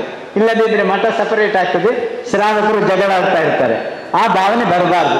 ಹಾಗಾಗಿ ಈ ದೈವಿ ಸಂಪತ್ತನ್ನು ಪಡೆಯುವ ಕೆಲಸ ಕೇವಲ ಚಿನ್ನದ ಪಿಂಚೆಯಲ್ಲಿಲ್ಲ, ಮಠದ ಆಸ್ತಿಯಲ್ಲಿಲ್ಲ, ಅದು ಮಠದ ಶ್ರಾವಕರು ಮಠಗಳ ಸಂಪರ್ಕವನ್ನು ಇಡುವುದರೊಂದಿಗೆ, ಸಾಧು ಸಂತರ ಸಂಪರ್ಕವನ್ನು ಇಡುವುದರೊಂದಿಗೆ ಹೆಚ್ಚು ಹೆಚ್ಚು ಆಗ್ತದೆ ಅಂತ ಭಾವನೆ ಮಾಡ್ತಾ, ನಮ್ಮದು ಕೂಡ ಇವತ್ತು ಮಂಗಲ ಕಲಶ ಸ್ಥಾಪನೆ ಮಧ್ಯಾಹ್ನ ಮೇಲೆ ಶ್ರೀಮಠದಲ್ಲಿ ಮಾಡ್ತೇವೆ. ಹಾಗಾಗಿ ಸರಳವಾಗಿ ಮಾಡ್ತಾ ಇದ್ದೇವೆ. ಮತ್ತು ಪ್ರತಿ ವಾರ ಬರ್ಬೋದು. ಏನಾದರೂ ನಿಮಗೆ ಸಂಶಯಗಳಿದ್ದರೆ, ಧರ್ಮದ ವಿಚಾರಗಳಿದ್ದರೆ ಅದನ್ನು ಖಂಡಿತ ಪ್ರಶ್ನೆ ಮಾಡತಕ್ಕಂಥ ವ್ಯವಸ್ಥೆ, ಅದಕ್ಕೆ ಉತ್ತರ ಕೊಡುವಂಥ ವ್ಯವಸ್ಥೆ ಮಠಗಳಲ್ಲಿ ಇರ್ತದೆ ಅಂತ ಹೇಳ್ತಾ, ವಿಶೇಷವಾಗಿ ರಾಜವರ್ಮ ಬಲ್ಲಾಳರು ಎಲ್ಲ ಧಾರ್ಮಿಕ ಕಾರ್ಯಗಳಲ್ಲಿ ಇಲ್ಲಿಯ ಸಮಾಜವನ್ನು ಒಗ್ಗೂಡಿಸಿಕೊಂಡು ಧರ್ಮಾಧಿಕಾರಿಗಳ ಸಲಹೆ ಪಡೆದು ಕಾರ್ಕಳ ಪೀಠದ ಮಾರ್ಗದರ್ಶನ ಪಡೆದು ಸುಂದರವಾಗಿ ಬಸದಿಯ ಜೀರ್ಣೋದ್ಧಾರವನ್ನು ಮಾಡಿದ್ದೀರಿ. 2 ವರ್ಷಗಳ ಹಿಂದೆ ಬಹಳಷ್ಟು ವೈಭವದಿಂದ ಬಸದಿಯ ಪಂಚಕಲ್ಯಾಣ ಹಿಂದೆ ಇಲ್ಲಿ ನಡೆದಿತ್ತು. ಆವಾಗಲೂ ಧರ್ಮಾಧಿಕಾರಿಗಳನ್ನು ಕರೆದಿದ್ರಿ.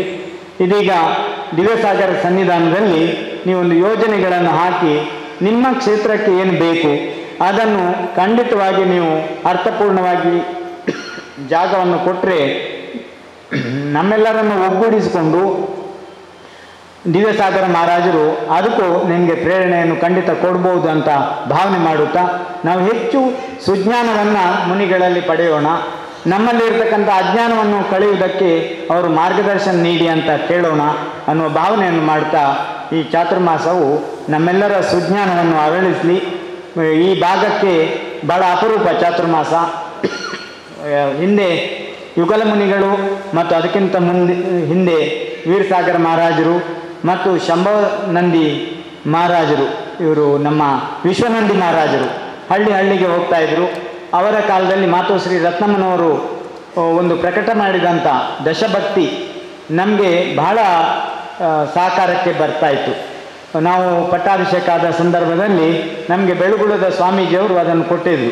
ಪ್ರತಿಕ್ರಮಣ ಮಾಡುವುದು, ಶ್ರಾವಕರ ಪ್ರತಿಕ್ರಮಣ, ದಶಭಕ್ತಿ, ಯಾವ್ಯಾವ ಸಂದರ್ಭದಲ್ಲಿ ಯಾವ್ಯಾವ ಭಕ್ತಿಗಳನ್ನು ಮಾಡಬೇಕು, ಬಹಳ ಸರಳವಾಗಿ ಸೋದಾಹರಣವಾಗಿ ಅದರಲ್ಲಿ ಕೊಡ್ತಾಯಿದ್ರು. ಬಂಗಾರದ ಬಣ್ಣದ ಬೈಂಡಿಂಗ್ ಅದಕ್ಕೆ ಆ ಪುಸ್ತಕ ಆಗಿತ್ತು.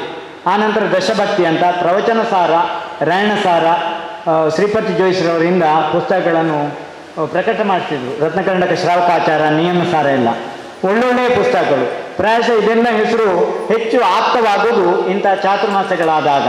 ಹಾಗಾಗಿ ಈ ಹಳ್ಳಿಗಳಲ್ಲಿ ಚಾತುರ್ಮಾಸಗಳಾಗಲಿ ಅನ್ನೋ ಭಾವನೆಯನ್ನು ಮಾಡುತ್ತಾ ತೀರ್ಥಕ್ಷೇತ್ರಗಳಿಗೆ ನಮ್ಮ ಭೇಟಿ ಕೊಡುವುದು ಕೇವಲ ಜೀವದಯ ಅಷ್ಟಮಿಗೆಲ್ಲ, ತಿಂಗಳಿಗೆ ಒಂದು ಸಾರಿ ಆದರೂ ಬರುವಂಥ ಕೆಲಸವನ್ನು ಹಳ್ಳಿಯ ಜನ 2 ಮಠಗಳಿಗೆ, 4 ಮಠ ಇದೆ ದಕ್ಷಿಣ ಕನ್ನಡದಲ್ಲಿ, ನಲ್ಲೂರು ಮತ್ತು ವರಂಗ, ಕಾರ್ಕಳ ಮತ್ತು ಮೂಡುಬಿದಿರೆ, ಈ ಮಠಗಳಿಗೆ ಭೇಟಿ ಕೊಡುವಂಥ ಕೆಲಸವನ್ನು ಮಾಡಲಿ ಅಂತ ಹೇಳ್ತಾ 2 ಮಠಗಳು ಜೀರ್ಣೋದ್ಧಾರದ ಪ್ರಕ್ರಿಯೆಯಲ್ಲಿವೆ. 2 ಮಠಗಳಿಗೆ ವಿಶೇಷವಾಗಿ ಮಾರ್ಗದರ್ಶನ, ಸಹಕಾರ, ಸಲಹೆ ಸೂಚನೆ ಧರ್ಮಾಧಿಕಾರಿಗಳಿಂದ ಇರ್ತದೆ. ದೆಹಲಿಗೆ ಹೋಗಿ ಅವರು ದೆಹಲಿಯಲ್ಲೂ ನಮ್ಮ ಒಳ್ಳೆಯ ಕೆಲಸಗಳಿಗೆ ಆದರ್ಶರಾಗಲಿ, ಇಲ್ಲೂ ಕೂಡ ನಮಗೆಲ್ಲರಿಗೂ ಆದರ್ಶರಾಗಲಿ, ದೀರ್ಘಾಯುಷ್ಯ, ಸುಖ, ಶಾಂತಿ, ಸಮೃದ್ಧಿಯಿಂದ ತುಳುನಾಡು ಮಾತ್ರ ಅಲ್ಲ ಇಡೀ ದೇಶದ ಸಮಸ್ತ ಸಮುದಾಯಕ್ಕೆ ಅವರ ಸಲಹೆ ಸೂಚನೆಗಳು ಸಿಗಲಿ ಅನ್ನೋ ಭಾವನೆ ಮತ್ತು ಪ್ರಾರ್ಥನೆಯನ್ನು ಮಾಡಿ ನಮ್ಮ 2 ಮಾತುಗಳಿಗೆ ಶಾಂತಿಯನ್ನು ಕೋರ್ತೇವೆ. ಓಂ ಶಾಂತಿ ಶಾಂತಿ ಶಾಂತಿ.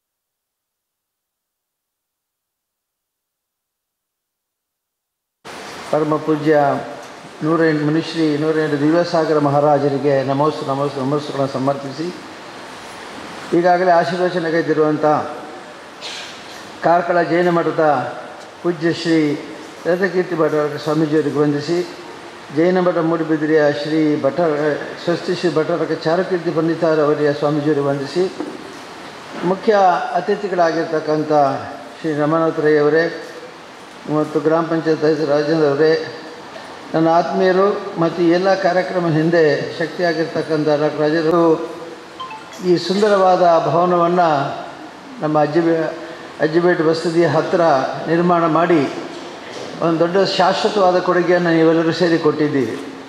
1960ನೇ ಇಸ್ವಿಯಲ್ಲಿ ಪೂಜ್ಯ ತಂದೆಯವರು ಶ್ರೀ ರತ್ನವರ್ಮ ಹೆಗ್ಡೆಯವರು ಮತ್ತು ಮಾತುಶ್ರೀ ರತ್ನಮ್ಮನವರು ಇಲ್ಲಿ ಬಂದು ಬಸದಿಯ ಜೀರ್ಣೋದ್ಧಾರಕ್ಕೆ ಸೇವೆ ಮಾಡಿರುವಂಥದ್ದನ್ನು ಸ್ಮರಿಸಿಕೊಳ್ತೇನೆ. ಮತ್ತು ಆಗ ಗ್ರಾಮೀಣ ಪ್ರದೇಶದಲ್ಲಿ ಇದ್ದರೂ ಕೂಡ ಈ ಅಜ್ಜಿಬೆಟ್ಟು, ತುಳುವಿನಲ್ಲಿ ಅಜ್ಜೊಟ್ಟು ಅಂತ ಹೇಳ್ತಾ ಈ ಬಸದಿ ಭಾಳ ಪ್ರಖ್ಯಾತವಾಗಿತ್ತು ಮತ್ತು ಆದರಣೀಯವಾಗಿತ್ತು. ಇವತ್ತೂ ಕೂಡ ಅಷ್ಟೇ ಪ್ರಖ್ಯಾತವಾಗಿದೆ ಮತ್ತು ಅಷ್ಟೇ ಅಭಿಮಾನಕ್ಕೆ ಒಳಗಾಗಿದೆ. ಇಂತಹ ಒಂದು ಕ್ಷೇತ್ರದಲ್ಲಿ ಕಳೆದ ಅನೇಕ ವರ್ಷಗಳಿಂದ ಯಾವುದೇ ಹೆಚ್ಚು ಪ್ರಗತಿ ಆಗಿರಲಿಲ್ಲ. ಆದರೆ ಇವತ್ತು ಈ ಸುಂದರವಾದ ಸಭಾಭವನ ಶ್ರೀ ಪದ್ಮಾವತಿ ಸಭಾಭವನದ ಉದ್ಘಾಟನೆಯೊಂದಿಗೆ ಇಲ್ಲಿ ಅನೇಕ ಧಾರ್ಮಿಕ ಕಾರ್ಯಗಳನ್ನು ಮಾಡಲಿಕ್ಕೆ ಮತ್ತು ಸಾಮೂಹಿಕವಾಗಿ ಸಮಾಜಕ್ಕೆ ಉಪಯುಕ್ತವಾಗುವಂಥ ಕಾರ್ಯಕ್ರಮ ಮಾಡೋದಕ್ಕಾಗಿ ಬಹಳ ಉಪಯುಕ್ತವಾಗಿದೆ. ಪೂಜ್ಯ ಕಾರ್ಕಳ ಶ್ರೀಗಳವರು ಆಶೀರ್ವಚನ ಮಾಡಿದ್ದಾರೆ, ಪೂಜ್ಯ ಮೂಡುಬಿದಿರೆ ಶ್ರೀಗಳವರು ಆಶೀರ್ವಚನ ಮಾಡಿದ್ದಾರೆ. ಅವರು ಹೇಳ್ತಿದ್ರು, ನೀವು ಗುಣಗ್ರಾಹಿಗಳಾಗಿ ಅಂತ. ಬಹುಶಃ ನಾವು ನಿತ್ಯವೂ ಕೂಡ ದೇವರನ್ನು ಸ್ಮರಿಸುವಾಗ ದೇವರಲ್ಲಿ ಏನು ಕೇಳಬೇಕು? ತೀರ್ಥಂಕರಲ್ಲಿ ಏನು ಕೇಳುವ ಹಾಗಿಲ್ಲ.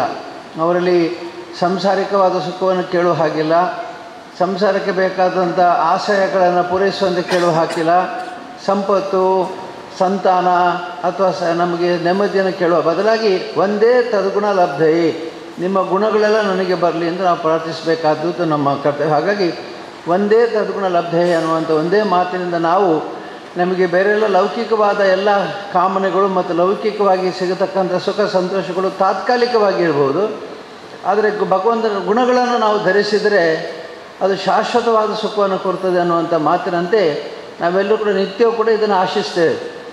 ನಮಗೆ ಲೌಕಿಕವಾದ ಕಾಮನೆಗಳು, ವ್ಯವಹಾರಗಳು ಬೇಕು. ಯಾಕೆಂದರೆ ಲೌಕಿಕ ವ್ಯವಹಾರಗಳು ಧಾರ್ಮಿಕ ವ್ಯವಹಾರ ಮತ್ತು ಮುಂದಿನ ಕಲ್ಯಾಣಕಾರಕ ಹೆಜ್ಜೆಗೆ ಅದು ಹಂತವಾಗಿ ಮೆಟ್ಟಲಾಗಿ ಪರಿಣಮಿಸ್ತದೆ.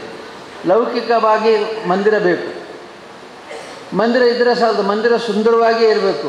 ಯಾಕೆ ಅಂತಂದರೆ ಅಲ್ಲಿ ಭಗವಂತನ ಸಾನ್ನಿಧ್ಯ ಹೇಗಿರಬೇಕು, ಭಗವಂತನ ನಾವು ಹೇಗೆ ಅಲ್ಲಿ ಕಾಣಬೇಕು ಅಂತ ಅನ್ನುವಂಥ ರೀತಿಯಲ್ಲಿ ಭಗವಂತನ ಅತಿ ವೈಭವದ ಕಟ್ಟಡಗಳನ್ನು ನಾವು ಮಾಡ್ತೇವೆ. ಎಲ್ಲಿ ಹೋದರೂ ಕೂಡ ಜಿನಮಂದಿರಗಳು ಅಂತಂದರೆ ಅದು ನೋಡಲಿಕ್ಕೆ ಜನ ಬರಬೇಕು. ಭಕ್ತರು ಶ್ರಾವಕರು ಜಿನಮಂದಿರಕ್ಕೆ ಹೋದಾಗ ತಲೆ ತಗ್ಗಿಸಬೇಕು, ತಮ್ಮ ದೇಹವನ್ನು ಬಗ್ಗಿಸಬೇಕು, ಮನವನ್ನು ಬಗ್ಗಿಸಬೇಕು ಮತ್ತು ಶರಣಾಗತಿ ಆಗಬೇಕು. ಇದಕ್ಕಾಗಿ ಮಂದಿರಗಳನ್ನು ಬಹಳ ಸುಂದರವಾಗಿ ನಾವು ಕಟ್ತೇವೆ. ಇದರ ಜೊತೆಗೆ ಈ ಎಲ್ಲ ವ್ಯವಹಾರಗಳಲ್ಲಿ ಕೂಡ ಭಗವಂತನ ಕಡೆಗೆ ಆಕರ್ಷಿತರಾಗುವ ಹಾಗೆ, ಧರ್ಮದ ಕಡೆಗೆ ಆಕರ್ಷಿತವಾಗುವಂತೆ ಮಾಡಬೇಕಾದ್ದು ನಮ್ಮ ಕಾರ್ಯ ಇದೆ. ನಾವು ಹೇಗೆ ಧರ್ಮದ ಕಡೆಗೆ ಆಕರ್ಷಿತವಾಗಿರಬೇಕು ಅಂತಂದರೆ, ನಮ್ಮ ನಿತ್ಯ ವ್ಯವಹಾರಗಳು ನಡೀತಾನೆ ಇರ್ತದೆ, ಆದರೆ ನಿತ್ಯ ವ್ಯವಹಾರಗಳಲ್ಲಿ ಧರ್ಮ ಬೇಕು. ವ್ಯವಹಾರದಲ್ಲಿ ನಿಶ್ಚಯ ಮತ್ತು ಧರ್ಮ ಇಲ್ಲದೇ ಇದ್ದರೆ ಅದು ನಿಜವಾಗಿ ನಮ್ಮ ಧರ್ಮದ ನಡವಳಿಕೆ ಆಗೋದಿಲ್ಲ. ಸ್ವಾರ್ಥಕ್ಕಾಗಿ ಮಾಡುವಂಥ ಎಲ್ಲ ವ್ಯವಹಾರ, ಸ್ವಾರ್ಥಕ್ಕಾಗಿ ನಾವು ಮಾಡುವಂಥ ಎಲ್ಲ ಕಾರ್ಯಕ್ರಮಗಳು, ನನಗೆ, ನನ್ನ ಕುಟುಂಬಕ್ಕೆ, ನನ್ನ ಮಡದಿ ಮಕ್ಕಳಿಗೆ ಅಂತ ಮಾಡುವಂಥ ಎಲ್ಲ ನಮ್ಮ ಕಾರ್ಯಗಳು ಕೂಡ ಅದು ತಾತ್ಕಾಲಿಕವಾದ ಸಂತೋಷವನ್ನು ಕೊಡಬಹುದು. ಆದರೆ ನಮ್ಮದು ಯಾವಾಗಲೂ ಕೂಡ ಅಂತರ್ಮುಖಿಯಾಗಿ ನಾವು ಬಹಿರ್ಮುಖವಾದಂಥ ವ್ಯವಹಾರಗಳನ್ನು ಮಾಡಿಕೊಳ್ಬೇಕು. ಅಂತರ್ಮುಖಿ ಆಗಬೇಕು, ಬಹಿರ್ಮುಖವಾಗಿ ವ್ಯವಹಾರ ಮಾಡಬೇಕು. ಹಾಗಾಗಿ ಅಂತರ್ಮುಖಿಯಾಗಿ ಮಾಡತಕ್ಕಂಥ ಕಾರ್ಯಗಳಿಗೆ ಮಂದಿರ, ಬಹಿರ್ಮುಖವಾಗಿ ಮಾಡುವ ಕೆಲಸಗಳಿಗೆ ಮಂದಿರ, ಈ ಹಾಲ್ ಅಥವಾ ಈ ಕಟ್ಟಡಗಳನ್ನು ನಿರ್ಮಾಣ ಮಾಡಿದ್ದೇವೆ.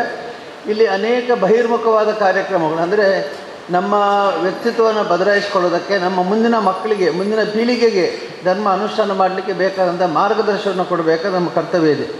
ಹಾಗಾಗಿ ಇವತ್ತು ನಾವು ಮಾಡಬೇಕಾದ ಎಲ್ಲ ಕಾರ್ಯಗಳಲ್ಲಿ ಎರಡು ಸ್ವಾರ್ಥ ಇರಬೇಕು. ಒಂದು ನಮ್ಮ ಆತ್ಮ ಕಲ್ಯಾಣ ಆಗಬೇಕು, ಮತ್ತೊಂದು ನಮ್ಮ ಮುಂದಿನ ಪೀಳಿಗೆಗೆ ಧರ್ಮವನ್ನು ಬಿಟ್ಟು ಹೋಗಬೇಕು. ಇವತ್ತು ಬಹಳ ದೊಡ್ಡ ಒಂದು ಒತ್ತಡದಲ್ಲಿ ನಾವು ಸಿಲುಕಿದ್ದೇವೆ ಅಂತಂದರೆ, ನಮ್ಮ ಮುಂದಿನ ಪೀಳಿಗೆ ಜೈನ ಧರ್ಮವನ್ನು ಹೇಗೆ ಆಚರಿಸ್ತಾರೆ, ಹೇಗೆ ಪಾಲಿಸ್ತಾರೆ, ಹೇಗೆ ಆಧರಿಸ್ತಾರೆ, ಹೇಗೆ ಆಚರಿಸ್ತಾರೆ ಅನ್ನೋದು ನಮ್ಮ ಒಂದು ಕುತೂಹಲದ ಪ್ರಶ್ನೆ. ಹಾಗಾಗಿ ನಮ್ಮ ಮುಂದಿನ ಪೀಳಿಗೆಯನ್ನು ಧರ್ಮದ ಕಡೆಗೆ ಆಕರ್ಷಣೆ ಮಾಡುವಂಥ ದೊಡ್ಡ ಜವಾಬ್ದಾರಿ ನಮ್ಮ ಮೇಲಿದೆ. ಅನೇಕ ಆಕರ್ಷಣೆಗಳವರನ್ನು ತಮ್ಮ ಮೂಲ ಸ್ವರೂಪದಿಂದ ಬದಲಾವಣೆ ಮಾಡಲಿಕ್ಕೆ ಅವಕಾಶಗಳಿದ್ದಾವೆ. ಹಾಗಾಗಿ ಮೂಲ ಸ್ವರೂಪವನ್ನು ತೋರಿಸುವಾಗ, ಈಗ ಮುನಿಗಳ ಸೇವೆ, ಇಲ್ಲಿ ಮುನಿಗಳು ಚಾತುರ್ಮಾಸ್ಯ ಮಾಡಿದ್ದಾರೆ. ಇದು ಯಾಕೆ ಮಾಡಬೇಕು ಮುನಿಗಳ ಚಾತುರ್ಮಾಸ್ಯ ಅಂತಂದರೆ, ಮುನಿಗಳ ಹತ್ರ ಹೋಗುವಾಗ ಲೌಕಿಕವಾದ ಹಂತಗಳನ್ನು ಮೀರಿ ಪಾರಮಾರ್ಥಿಕವಾದ ದೃಷ್ಟಿಕೋನವನ್ನು ಬೆಳೆಸುವಂಥ ಶಕ್ತಿ ಇದೆ ಅವರಲ್ಲಿ. ಅವರು ಹೇಳಿದರು, ಪ್ರಶ್ನೆಗಳನ್ನು ಕೇಳಿ ಉತ್ತರವನ್ನು ಪಡೆಯಿರಿ ಅಂಥೇಳಿ. ಅಂದರೆ ಪ್ರಶ್ನೆಗಳನ್ನು ಕೇಳಿದಾಗ ಮಾತ್ರ ಉತ್ತರ ಸಿಗುತ್ತೆ, ಇಲ್ಲದ್ರೆ ಸಂಶಯ ಇಟ್ಟುಕೊಂಡವರಿಗೆ ಯಾವತ್ತೂ ಕೂಡ ಪ್ರಶ್ನೆಗೆ ಉತ್ತರ ಸಿಗುವುದಿಲ್ಲ. ಈ ದೃಷ್ಟಿಯಲ್ಲಿ ಈ ಪೂಜ್ಯ ದಿವ್ಯಸಾಗರ ಮುನಿ ಮಹಾರಾಜರ ಚಾತುರ್ಮಾಸದಲ್ಲಿ ಯಾರ್ಯಾರು ವಾರಕ್ಕೆ ಕೆಲವು ದಿವಸ ಒಂದು ದಿವಸ ಆದರೂ ಮುಖ್ಯವಾದ ದಿವಸ ಇಟ್ಟುಕೊಂಡು ಬಂದು ಅವರ ದರ್ಶನ ಮಾಡೋದು ಮಾತ್ರಲ್ಲದೆ ಸಂದೇಹ ಪರಿಹಾರವನ್ನು ಮಾಡಿಕೊಳ್ಳಿ ಮತ್ತು ಈ ಧರ್ಮದ ನಡೆಯಲ್ಲಿ ಮುಂದಿನ ಜನಾಂಗವನ್ನು ಬಿಟ್ಟು ಹೋಗುವಂಥ ಕಾರ್ಯವನ್ನು ಮಾಡಬೇಕು. ಅದಕ್ಕಾಗಿ ಬಹುಶಃ ಇಂಥ ಕೆಲವು ಅನಿವಾರ್ಯತೆಗಳಿರ್ತವೆ. ಯಾಕೆಂದರೆ ಇದನ್ನು ಎಷ್ಟು ದೊಡ್ಡ ಕಟ್ಟಡ ಅನ್ನೋದಕ್ಕಿಂತ ಹೆಚ್ಚು ಈ ಕಟ್ಟಡದ ಒಳಗೆ ನಮ್ಮ ರಮನಾಥರೈಗಳು ಇದಕ್ಕೆ ತುಂಬ ವಿಶೇಷವಾಗಿ ದಾನ ಮಾಡಿದ್ದಾರೆ. ಸರ್ಕಾರದಿಂದ ಸವಲತ್ತುಗಳನ್ನು ಕೊಡಿಸಿದ್ದಾರೆ. ಅದೇ ರೀತಿ ರಾಜವರ್ಮ ಬಳ್ಳಾಳರು ಕೂಡ ಅತಿ ಉತ್ಸಾಹದಿಂದ ಈ ಕಾರ್ಯಕ್ರಮದ ನೇತೃತ್ವ ವಹಿಸಿದ್ದಾರೆ. ಅವರು ಯಾವಾಗಲೂ ಅಜ್ಜಿಗೊಟ್ಟು ಸುತ್ತಮುತ್ತ ಪರಿಸರದಲ್ಲಿ ತಮ್ಮ ಗಮನವನ್ನು ಇಟ್ಟುಕೊಂಡು ಯಾವತ್ತೂ ಕೂಡ ಪ್ರಗತಿಯ ವಿಷಯದಲ್ಲಿ ಚರ್ಚೆ ಮಾಡ್ತಾ ತಮ್ಮ ಅನುದಾನ ಪಾಲನ್ನು ಕೊಡ್ತಾ ಇದ್ದಾರೆ. ಇನ್ನು ಮುಂದೆ ಕೂಡ ಅವರ ಸಹಕಾರ ಇರಲಿ ಅಂತ ಆಶಿಸ್ತಾ ಭಾಳ ಸಂತೋಷದಿಂದ ಇವತ್ತು ಉದ್ಘಾಟನೆಯನ್ನು ಸಭಾಭವನ ಉದ್ಘಾಟನೆ ಮಾಡಿದ್ದೇನೆ. ಮತ್ತು ಈಗಾಗಲೇ ಭಾಳ ಮಂದಿ ಗೌರವಿಸಿದ್ದೀರಿ. ರಾಜ್ಯಸಭೆ ಸದಸ್ಯತ್ವ ಗೌರವ ಸದಸ್ಯತ್ವ ನಾನು ರಾಜಕೀಯವಾಗಿ ಹೋಗುವಂಥದ್ದಲ್ಲ, ಕೇವಲ ಒಬ್ಬ ದೇಶದ ಕೆಲವಾರು ಪ್ರತಿಷ್ಠಿತ ವ್ಯಕ್ತಿಗೆ 250 ಮಂದಿಯಲ್ಲಿ 12 ಮಂದಿಯನ್ನು ಅವರು ಗೌರವ ಸದಸ್ಯರು ಅಂತ ಪರಿಗಣಿಸ್ತಾರೆ. 12 ಮಂದಿ.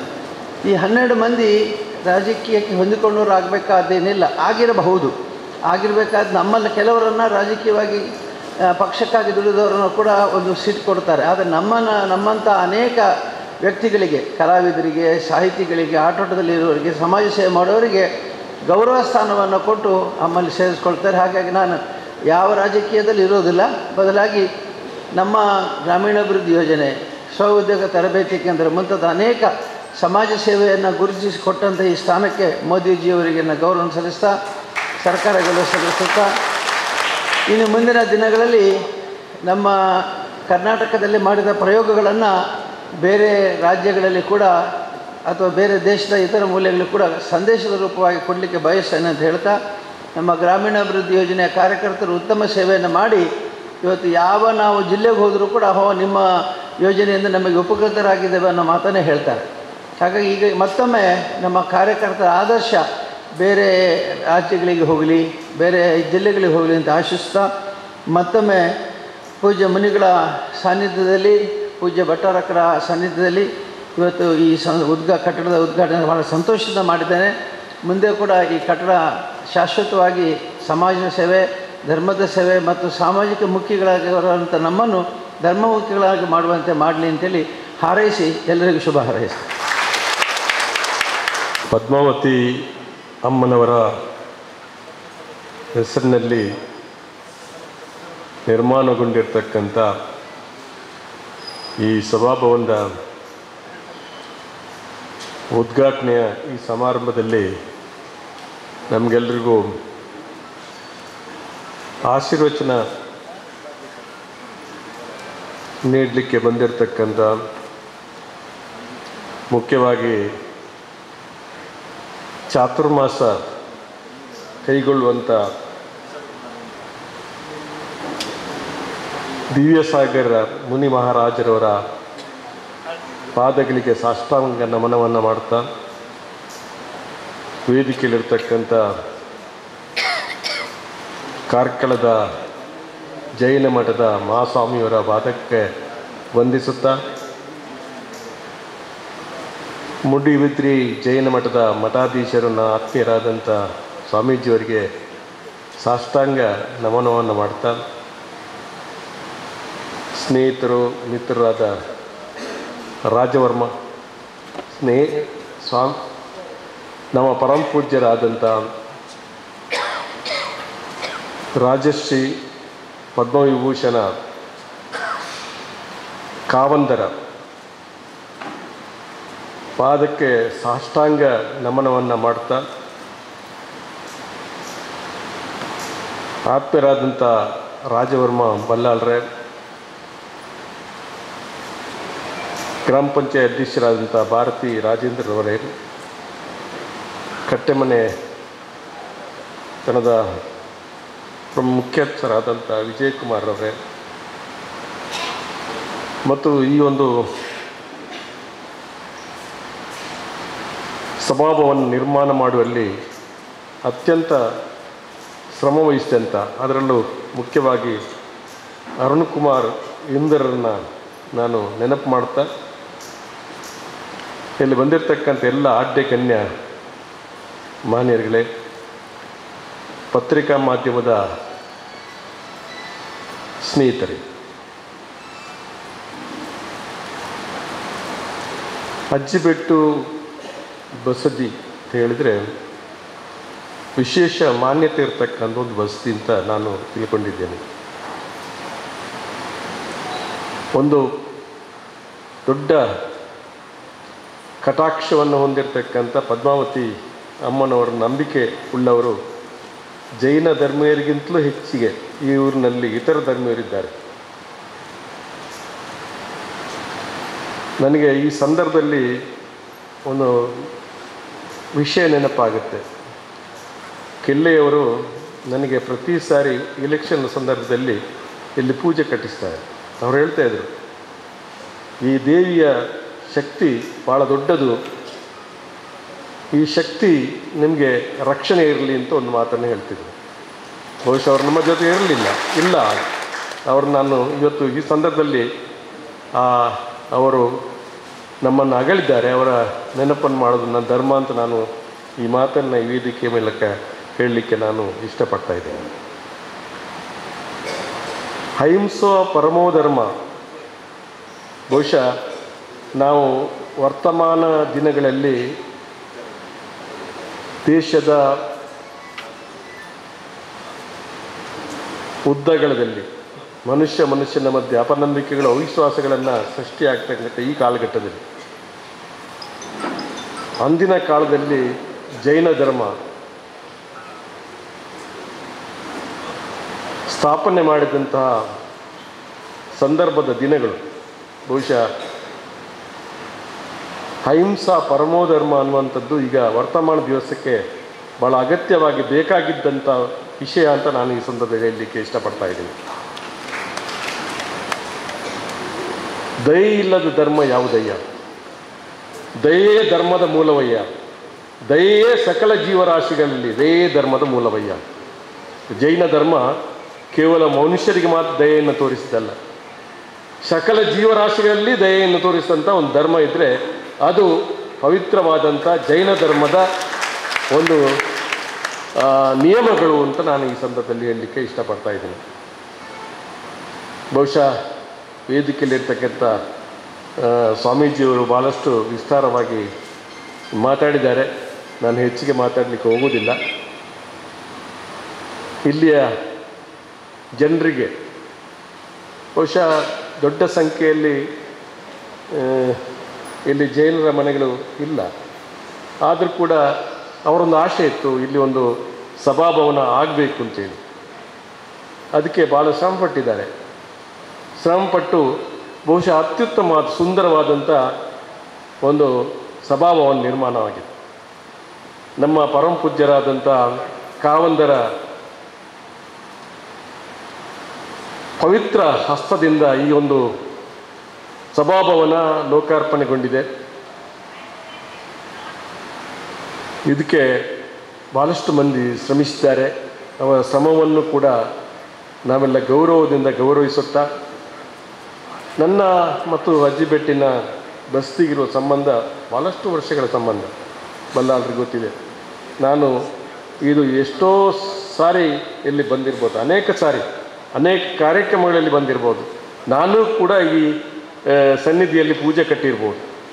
ಇದೆಲ್ಲವೂ ಕೂಡ ಬಹುಶಃ ಒಂದು ಭಕ್ತಿಯ ದ್ಯೋತಕ ಅನ್ನುವಂಥ ಮಾತನ್ನು ಹೇಳ್ತಾ, ಇವತ್ತು ನಾನು ಬಹುಶಃ ಒಬ್ಬ ಅತಿಥಿಯಾಗಿ ಬಂದಿದ್ದೇನೆ ನನಗೆ ಅನಿಸುವುದಿಲ್ಲ. ನಮ್ಮ ಜನ ಇರತಕ್ಕಂಥ ಈ ಭಾಗದಲ್ಲಿ ನಾನು ನಿಮ್ಮವನೇ ಅನ್ನುವಂಥ ರೀತಿಯಲ್ಲಿ ನಾನು ಇಲ್ಲಿ ಬಂದಿದ್ದೇನೆ. ಬಹುಶಃ ಪೂಜ್ಯ ಕಾವಂದರಿಗೆ ಗೊತ್ತಿದೆ, ನಾನು ಒಬ್ಬ ಶುದ್ಧ ಸಸ್ಯಾಹಾರಿ ಕೂಡ. ನಾನು ಮೊಟ್ಟೆ ಸಹಿತ ನಾನು ತಿನ್ನೋದಿಲ್ಲ. ಬಹುಶಃ ಸಾಧ್ಯ ಆದರೆ ನಾನು ಸಂಜೆ ಹೊತ್ತು ಊಟ ಮಾಡ್ತೇನೆ. ಅದು ಪದ್ಮಜ ಜೈನರಿಗೆ ಗೊತ್ತಿದೆ. ಹಾಗೆ ಅಂತೇಳಿ ನಾನೊಂದು ನಿಯಮವನ್ನು ಮಾಡಿದ್ದೇನೆ. ಇದು ನನ್ನ ಆತ್ಮಸಾಕ್ಷಿಗೆ ಅದು ಪರಿಗಣನೆ ಆಗುತ್ತೆ ಹೊರತು ಇನ್ನೊಬ್ಬರಿಗೆ ತೋರಿಕೆಗಲ್ಲ. ನಾನು ಇದನ್ನ ಅಲ್ಲಿ ಕೂಡ ಹೇಳೋದಿಲ್ಲ, ಎಲ್ಲಿ ಕೂಡ ನಾನು ಹೇಳೋದಿಲ್ಲ ಸಾಮಾನ್ಯವಾಗಿ. ಬಹುಶಃ ಇವತ್ತು ವೇದಿಕೆಯಲ್ಲಿ ಹೇಳಬೇಕು ಅಂತ ಅನ್ನಿಸ್ತು, ಅದಕ್ಕಾಗಿ ನಾನು ಹೇಳಿದೆ. ನಾನೊಬ್ಬ ಬಹುಶಃ ನಾನು ಜೈನ ಧರ್ಮದ ಸ್ನೇಹಿತರ ಜೊತೆ ಕೂಡ ನಾನು ಉತ್ತಮ ಒಂದು ಬಾಂಧವ್ಯವನ್ನು ಭಾಳಷ್ಟು ವರ್ಷಗಳಿಂದ ಇಟ್ಕೊಂಡಿದ್ದೇನೆ. ಅದು ಒಂದು ದೃಷ್ಟಿಯಲ್ಲಿ ನಾನು ತಿಳ್ಕೊಳ್ಳುವುದು, ಅದು ಋಣಾನುಬಂಧ ಅಂತ ಮಾತ್ರ ನಾನು ತಿಳ್ಕೊಳ್ಳುವುದು. ಯಾವುದೋ ಒಂದು ಋಣಾನುಬಂಧ ನಮ್ಮ ನಿಮ್ಮ ಮಧ್ಯೆ ಇದೆ. ಅದಕ್ಕಾಗಿ ಆ ಋಣಾನುಬಂಧದ ಸಂಕೋಲೆ ಇನ್ನು ಮುಂದೆ ಕೂಡ ಅದು ಇರಲಿ ಅಂತ ಹೇಳುವಂಥ ಒಂದು ಮಾತನ್ನು ನಾನು ಈ ಸಂದರ್ಭ ಹೇಳ್ತಾ ನಿಮಗೆ ಬಂದಿರತಕ್ಕಂಥ ಎಲ್ಲರಿಗೂ ಬಂಧಿಸ್ಕೊಂಡು ನಾನು ಎರಡು ಮಾತನ್ನು ಮುಕ್ತಾಯ ಮಾಡ್ತೇನೆ. ಜೈ ಹಿಂದ್.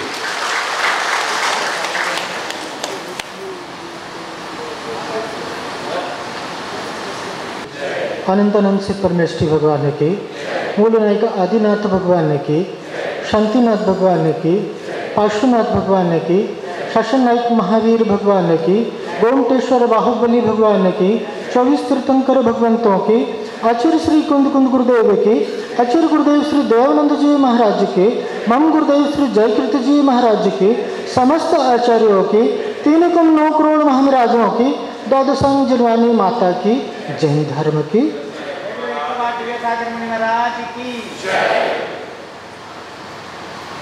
आज का दिन अपने आप में बहुत से पावन प्रसंगों को संजोए हुए है। एक वृक्ष होता है जो सभी के लिए फल को प्रदान करता है। उसके फल बाहर नहीं झलकते हैं, सभी को फल प्रदान करता है। लोग उस वृक्ष को जल से सींचते हैं। वही एक दूसरा वृक्ष होता है जो अपने फल को, अपने उत्पाद को छुपाए हुए रखता है। जैसे प्याज, लहसुन आदि, आलू आदि के वृक्ष होते हैं जो अपने उत्पाद को छुपाए हुए रखता है, तो लोग उसे उखाड़ करके अलग कर देते हैं। उसी प्रकार से जो व्यक्ति अपने धन, अपने संसाधन, अपने संयोग, अपनी बुद्धि का सदुपयोग समाज के उत्थान में लगाता है, लोग सम्मानित करते हैं और वह अपने सत्कार के माध्यम से अनंत लंबे काल के लिए इस संसार में नहीं रहता हुआ भी जीवित रहता है। बहुत हर्ष का विषय है कि माँ पद्मावती सभा भवन के उद्घाटन महासमारोह में हम सभी उपस्थित हुए हैं। इस समाज के सभी के एक अथक परिश्रम और प्रयास का प्रतिफल हमारे सामने है। लेकिन अभी हमारा दायित्व यहाँ समाप्त नहीं होता, लेकिन हमारा यहाँ दायित्व और भी बढ़ जाता है। ये सभा भवन बनने के बाद ये सभा भवन नित्य धार्मिक कार्यक्रमों के माध्यम से सुसज्जित रहे। हम सभी नित्य धार्मिक कार्यक्रम अपने जीवन के उत्थान परिवर्तन के माध्यम से इस सभा भवन को सफल और सार्थक करेंगे। दूसरा प्रसंग, जैसा कि अभी स्वामी जी ने बताया कि आज वीर शासन जयंती है। सभी को मालूम है वीर शासन जयंती। हाँ, किसका शासन चलता है देश में? किसका शासन चल रहा है? नरेंद्र मोदी का शासन चल रहा है ना। नरेंद्र मोदी का शासन है, लेकिन नरेंद्र मोदी का शासन तो चलता है, लेकिन जैन धर्म कहता है कि समस्त लोक में जिनेंद्र देव का शासन चलता है। तीनों लोक में जिनेंद्र देव का शासन चलता है। और आज वीर शासन जयंती, क्या है इसके पीछे की कहानी, क्या है इसके पीछे का रहस्य? भगवान महावीर स्वामी को 12 वर्षों के तप के पश्चात वैशाख शुक्ल दशमी के दिन केवल ज्ञान की प्राप्ति हुई। लेकिन सभी तीर्थंकरों को केवल ज्ञान की प्राप्ति होते ही उनकी दिव्य ध्वनि खिरती है, लेकिन भगवान की वाणी 66 दिनों तक नहीं खिरी। और कारण क्या रहा इसके पीछे? कि गणधर का अभाव है। और शास्त्र की दृष्टि से देखें तो कहेंगे कि गणधर के अभाव के साथ साथ उन्हें के उपस्थित होने की सामर्थ्य का अभाव है। समूसरण की व्यवस्था सौधर्म इंद्र जो द्वादशांग का ज्ञाता था, जो अवधि ज्ञान का धारी था, और ऐसी श्रेष्ठ व्यवस्थापक के उपस्थित होने के बावजूद वो गणधर की व्यवस्था क्यों नहीं कर पाया? उसके ज्ञान में वो गणधर के उपस्थित का कारण क्यों नहीं झलका? तो वहाँ ज्ञान के सामर्थ्य, जब तक देव द्रव्य क्षेत्र भाव काल आदि की योग्यता नहीं होती है, तब तक कार्य सिद्ध नहीं होता है। और जैसे ही योग काल लोग अवसर आया और सौधर्म इंद्र ने अपने अवधि ज्ञान के माध्यम से जाना, तो उसे क्या दिखाई देने लगा? इंद्र भूति गौतम। कौन बनेंगे? गणधर महावीर स्वामी के गणधर बनेंगे इंद्र भूति गौतम, जो कि अभी वर्तमान में गृहीत मिथ्यात्व दृष्टि है। और यह मिथ्या दृष्टि इंद्र भूति गौतम 15 मिनट के पश्चात द्वादशांग का ज्ञाता बनने वाला और भगवान के गणधर बनने वाले सौधर्म इंद्र ने ब्राह्मण का वेश धरा और ब्राह्मण वेश को धर करके और गौतम इंद्रभूति गौतम के समक्ष गया। वो संस्कृत का बहुत प्रखंड विद्वान था। उसके 500 शिष्य हुआ करते थे।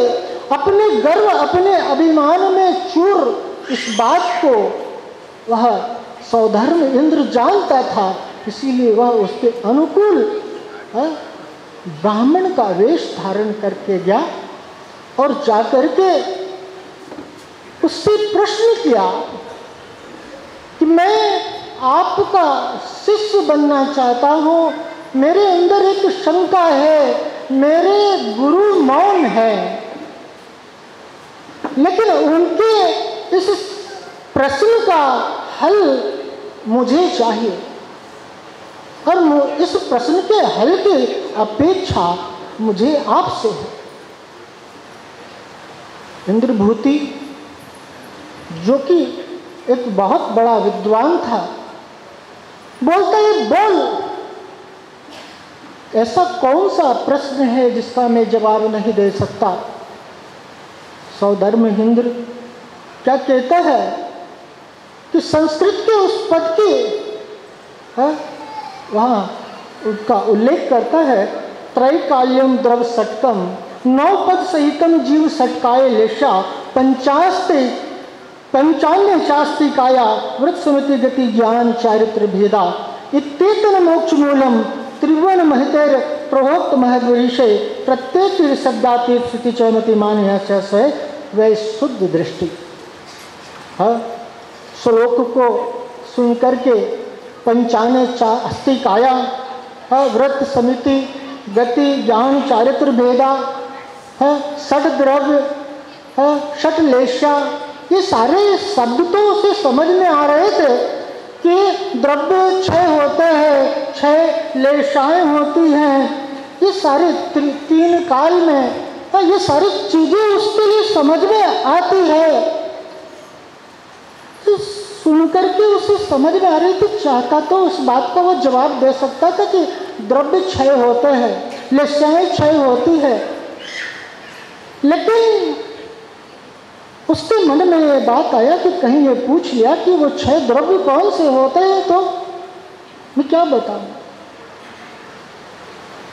बोलता है कहाँ है तेरा गुरु, कौन है तेरे गुरु, चलो मैं उन्हीं के समक्ष जाकर के इस प्रश्न का उत्तर दूंगा।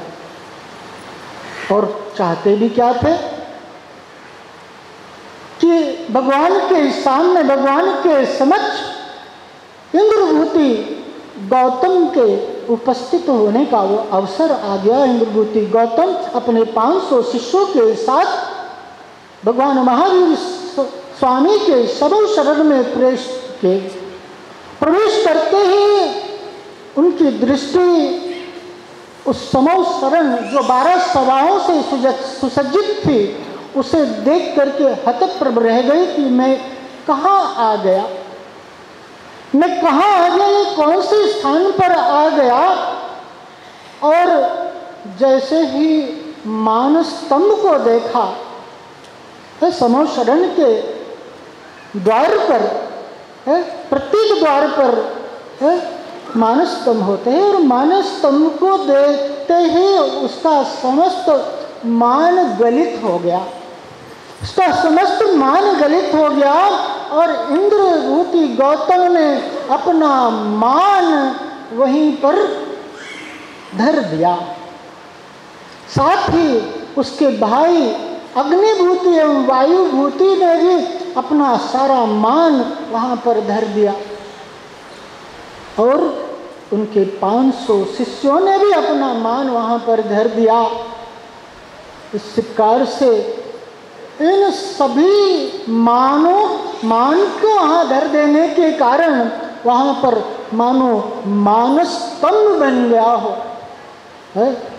हम जैसे ही किसी पवित्र स्थान पर जाते हैं तो अपने अपने पादुकाओं को, अपने अपन चप्पल को बाहर उतार देते हैं, उसी प्रकार से हमारे लिए मंदिर में प्रवेश करने पर, समस्त पवित्र स्थानों पर प्रवेश करने पर हम अपने जब तक मान को विसर्जित नहीं करेंगे, जब तक मान का अभाव नहीं होगा, तब तक हमारे अंदर सद्भाव की प्राप्ति, धर्म का प्रादुर्भाव नहीं हो सकता।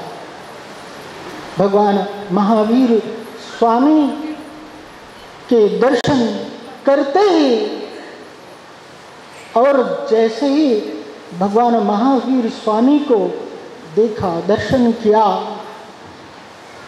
तो महावीर स्वामी ने मानो क्या कहा कि क्या देखता है मुझे, क्या देखता है मुझे, ये तो जड़ वैभव है, ये सारा समोसरण, ये सब बाहे, ये तो जड़ वैभव है। वास्तव में देखना हो तो अपने अंतर के वैभव को देख। और भगवान के दर्शन करते ही उनके लिए स्वभाव की प्राप्ति हो गई और इंद्रभूति गौतम अपने 500 शिष्यों के साथ भगवान महावीर स्वामी से दीक्षित होकर के भगवान का प्रथम गणधर हुआ। और प्रथम गणधर होने के पश्चात भगवान की वाणी खिरी, इसीलिए उनकी दिव्य ध्वनि आज सावन कृष्ण प्रतिपदा के दिन उनकी दिव्य ध्वनि खिरी। इसलिए यह वीर शासन जयंती, आज से वीर शासन जयंती का प्रारंभ हुआ। अब तक मिथ्यात्व का शासन चलता था, अब तक काम क्रोध लोभ मोह राग का शासन चलता था, लेकिन अब भगवान महावीर का शासन प्रारंभ हो गया। भगवान महावीर का शासन क्या कहता है कि प्रत्येक कण, प्रत्येक जीव स्वाधीन है, प्रत्येक जीव, प्रत्येक कण अपनी सत्ता में स्वतंत्र है। ये पराधीनता का नहीं, ये स्वाधीनता का धर्म है। ऐसा जिन शासन, ऐसा वीर शासन जयंती आज सब हम मना रहे। हमारा बहुत परम सौभाग्य है कि हमारे लिए जिनेंद्र देव की वाणी की प्राप्ति हुई है। ऐसे जिनेंद्र देव की वाणी, जिनवाणी की प्राप्ति करके हमें इस जिनवाणी के लिए अपने भाव के रोग का निवारण करने में इस औषधि रूप जिनवाणी को अपने जीवन में धारण करेंगे तो ये हमारा वीर शासन जयंती मनाना सफल और सार्थक होगा। साथ ही बंधु, आज चातुर्मास कलश स्थापना का पावन प्रसंग है। हम सभी अधिकतर ये व्यापारी गण है, व्यापारी गण है और सभी के अंदर ये उधेड़ गुण, ये कैलकुलेशन चलता रहता है। क्या बड़ा है, क्या छोटा है, क्या महत्वपूर्ण है, क्या अमहत्वपूर्ण है। लेकिन बड़े छोटे में 8 बड़ा दिखता है। 8 बड़ा दिखता है कि 4 बड़ा है? 4 बड़ा है, 8 है, 8 बड़ा है ना। लेकिन ये चातुर्मास कहता है कि 8 से बड़ा 4 है। जिसने 4 का महत्व नहीं समझा उसके समस्त 8 व्यर्थ चले गए। 12 में से 8 और 4 मिलाकर के 12 होते हैं वर्ष में से, और 8 को महत्व देता रहा और अगर 4 को महत्व नहीं देता तो उसका समस्त 8 भी इधर चला। जिस प्रकार से एक किसान होता है, वो 4 महीने अगर खेती नहीं करे, 4 महीने अगर श्रम नहीं करे तो उसका पूरा साल व्यर्थ चला जाता है। उसी प्रकार से एक सद्धर्मी, एक धर्मात्मा व्यक्ति, एक सच्चे जैनी का प्रथम कर्तव्य होता है कि इन 4 मासों में, इन चातुर्मासों में वह नित्य धर्म का उपार्जन करे, धर्म का अवलंबन ले, धर्म को धारण करने की ओर अग्रसर हो। ये 8, ये 4 महीने, ये 4 महीने का धर्म धारण उस 8 कर्म की बेड़ी से मुक्ति दिलाने वाला है। हम सभी परम सौभाग्यशाली है कि हमारे लिए भारतवर्ष की भूमि में जन्म लेने का सुअवसर प्राप्त हुआ। ये भारतवर्ष चारित्र की बात तो करता है, लेकिन चारित्र की बात करने के साथ साथ हमारे भारतवर्ष में ही चारित्रधारी पाए जाते हैं। भारत में ही चारित्रधारी पाए जाते हैं और ऐसी भारत भूमि को, भारतवर्ष को प्राप्त करके हम अपने जन्म को धर्म के माध्यम से सफल और सार्थक करेंगे। वर्तमान में आधुनिकता का समय है। आधुनिकता की ओर में धर्म की आवश्यकता नहीं नजर आती है। क्या आवश्यकता है 4 महीने चातुर्मास करने की? ये प्रश्न मन में आता होगा कि क्या जरूरत है, अब तो सब आधुनिक हो गया है। लेकिन इन 4 मास में, इन 4 महीनों में क्या होता कि वर्षा का योग होता है। वर्षा का योग होने के कारण जीवों से, अनेक सूक्ष्म जीवों से धरती व्याप्त होने के कारण विहार करना संभव नहीं होता। इसलिए आगम ने क्या कहा कि 4 मास 4 महीने एक स्थान पर रह करके साधना करो। और किसी भी समय और किसी भी काल में ये सामर्थ्य नहीं है कि किसी भी मुनि महाराज को इतने लंबे काल तक, इतने लंबे समय तक एक स्थान पर टिकाया जा सके। क्योंकि शास्त्र में क्या कहा, पज्जुवासन कल्प है। ये पज्जुवासन कल्प 10 कल्पों में एक पज्जुवास कल्प है। इस चातुर्मास को कहा है। 4 माह एक स्थान पर रह करके और साधना करना कि ऐसा, अरे हमसे तो ऐसा लगता है कि बहुत ना कि ये 4 मास इतना आसान नहीं है। एक बात ध्यान रखना, हाथी को बांधना आसान है। अभी भी सोच लो, एक मुनि महाराज का चातुर्मास करना एक बहुत बड़ी बात है। हाथी को बांधना तो आसान है, लेकिन मुनिराज को बांधे रखना आसान नहीं है। ये समय का महत्व है। हम ध्यान दें, हम इस बात का ध्यान दें कि ये आराधना का अवसर है। अभी चातुर्मास में 4 कलश की स्थापना होगी। 4 कलश कौन से? ज्ञान आराधना, दर्शन आराधना, चारित्र आराधना और तप आराधना। ये 4 आराधना करने का ये सुअवसर है। इन 4 महीनों में हमारे लिए ये 4 आराधनाएं करना है।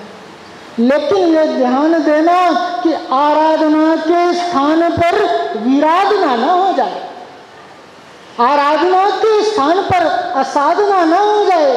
क्योंकि अब तक तो जो होता रहा वो विराधना होता रहा है। स्वयं की विराधना हो रही है। ये 8 महीने, ये 12 महीने ये धन के उपार्जन में लगा रहता है। तो ये धन के चक्कर में क्या हो रहा है? स्वयं की विराधना हो रही है। स्वयं पर दृष्टि नहीं जा रही है। ये धन साथ में नहीं जाने वाला। ये सारे संयोग जिसे अपने पास एकत्रित करने में लगा हुआ है, ये सारे संयोग हमारे साथ नहीं जाने वाले हैं। साथ में अगर हमारे जाने वाला है तो ये धर्म हमारे साथ में जाने वाला है। इन 8 महीनों में, इन 12 महीनों में जो हम धन का भी उपार्जन करते हैं, जो सुख के साधनों का भी उपार्जन हमारे लिए भी होता है, उसका आधार पूर्व में किया गया धर्म है। हाँ, ऐसे आराधना में, ऐसे परम उद्देश्य में हमें समय लगाना है। ये वर्षा योग कह रहा है कि जुड़ना। योग किसे कहते हैं? जुड़ना। ये वर्षा का काल के चारों तरफ से वर्षा, और इस वर्षा काल में धर्म की वर्षा हो, इस धर्म की वर्षा में वो अवसर हमारे लिए आया है स्वयं से जुड़ने का, धर्म से जुड़ने का, आराधनाओं से जुड़ने का। हाँ, स्वयं को जानो, स्वयं से जुड़ो, तभी हम जीवन के वास्तविक अर्थ को उपलब्ध हो सकते हैं, तभी हमारे जीवन का उत्थान हो सकता है। ये बहुत बड़ी गलती हो गई, ये बहुत बड़ी भूल हो गई हमसे कि हमने अज्जी वेटवे चातुर्मास करने का निर्णय लिया। कहेंगे कि क्या बात है महाराज, कह रहे हैं कि बहुत बड़ी गलती हो गई। हाँ, ये बहुत बड़ी गलती हो गई, क्योंकि चतुर्थ काल होता तो जंगल में चातुर्मास करते, लेकिन वर्तमान में पंचम काल है, और पंचम काल में समाज में रह कर के ही चातुर्मास करना है। अगर इस गलती का एहसास नहीं है, तब तक जीवन के सच्चे अर्थ की उपलब्धि है। हाँ, जिससे अपनी गलती का एहसास नहीं होता, वह अपने जीवन का उत्थान नहीं कर सकता।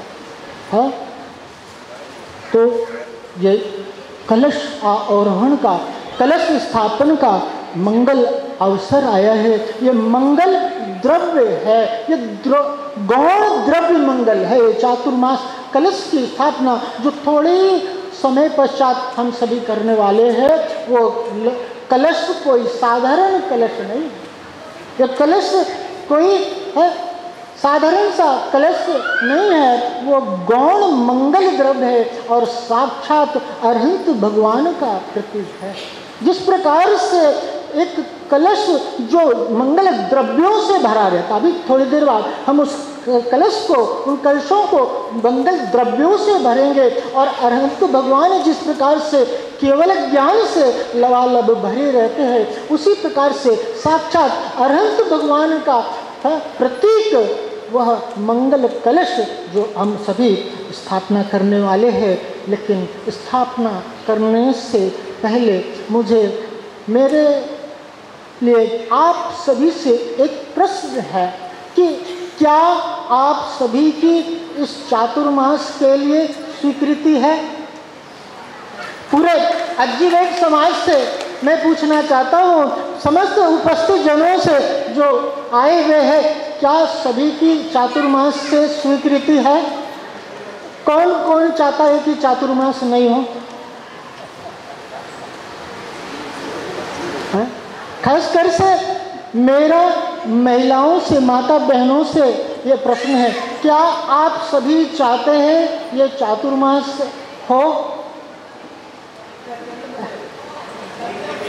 क्योंकि बाकी लोग तो सारी व्यवस्था कर देंगे, लेकिन मूल व्यवस्था के आधार आप सभी हो।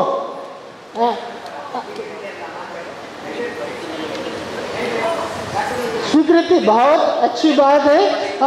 बहुत अच्छा हुआ कि आप सभी की स्वीकृति है, आप सभी का समर्थन है कि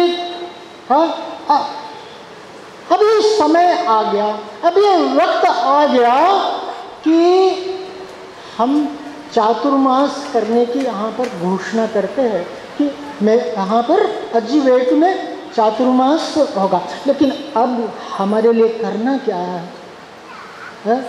अब हमारे लिए क्या करना है?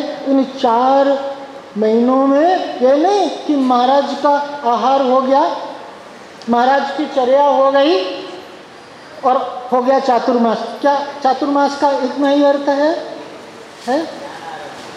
ज्ञान आराधना, तप आराधना, इन 4 महीनों में जो आराधना महाराज जी करेंगे, उन आराधनाओं में हम भी अपनी भागीदारी दे करके, हम भी अपनी हिस्सेदारी दे करके उन आराधनाओं में हम भी हिस्सेदार बनेंगे, हम भी पुण्य के भागी बनेंगे। हम भी इन 4 महीनों में, इन 4 सुअवसरों में हम अपने जीवन में पुण्य का उपार्जन करेंगे, धर्म का उपार्जन करेंगे। हमारा ये सौभाग्य है कि हमारे लिए जिनेंद्र देव की वाणी सुनने का हमारे लिए सौभाग्य प्राप्त हुआ है, अवसर प्राप्त हुआ है। हम नित्य जिनेंद्र देव की वाणी को सुन करके धर्म लाभ लेंगे। ऐसा चातुर्मास के आशीर्वाद गुरुदेव श्री जयकृति गुरुदेव ने भी इसका आशीर्वाद दिया है। गुरुदेव के इस आशीर्वाद के प्रभाव से यह चातुर्मास बहुत ही सफल और सार्थक होगा। ऐसे चातुर्मास की अनुमोदना करके, ऐसे चातुर्मास का हम समर्थन करके हम अनंत अचिंत पुण्य के उपार्जन के भागीदार बने कि अब तक तन का भूख तो बहुत मिटाया, अब तक तन की वेदना तो बहुत दूर की, लेकिन अब वक्त आ गया है कि स्वयं की वेदना को दूर करना है। अनादिकाल से जो दुख को सह रहे हैं, जो कष्ट को प्राप्त कर रहे हैं, उस दुख को अंत करने में हमें हमारा समय लगाना है, हमें हमारा जीवन लगाना है। ये अवसर हमारे जीवन के परिवर्तन का है, ये अपने अंदर में बदलाव लाने का है कि इन 4 महीनों में हम ऐसा कुछ उपार्जन करेंगे जो जीवन के परिवर्तन का आधार बनेगा। ऐसी भावना हमारी है, ऐसी भावना हम सभी भाते हैं कि समस्त भारत क्षेत्र में समस्त 3 करोड़ जितने भी मुनिराज, जितने भी पिछी कमंडलधारी है, उनका यह चातुर्मास सफल और सार्थक हो, ऐसी मंगल भावना हम सभी भाते हैं। इसी भाव के साथ कि हमारा ये सुअवसर अपने जीवन में परिवर्तन, अपने जीवन में धर्म को उपार्जन करेगा, धर्म के उत्थान, जीवन के उत्थान का कारण बनेगा। अपनी वाणी को आज यहीं पर विराम देता हूँ। बोले पंच परमेश्वरी भगवान की, अनंतानंद से परमेश्वरी भगवान की, मूलनायक आदिनाथ भगवान की, शांतिनाथ भगवान की, आचार्य श्री कुंद कुंद गुरुदेव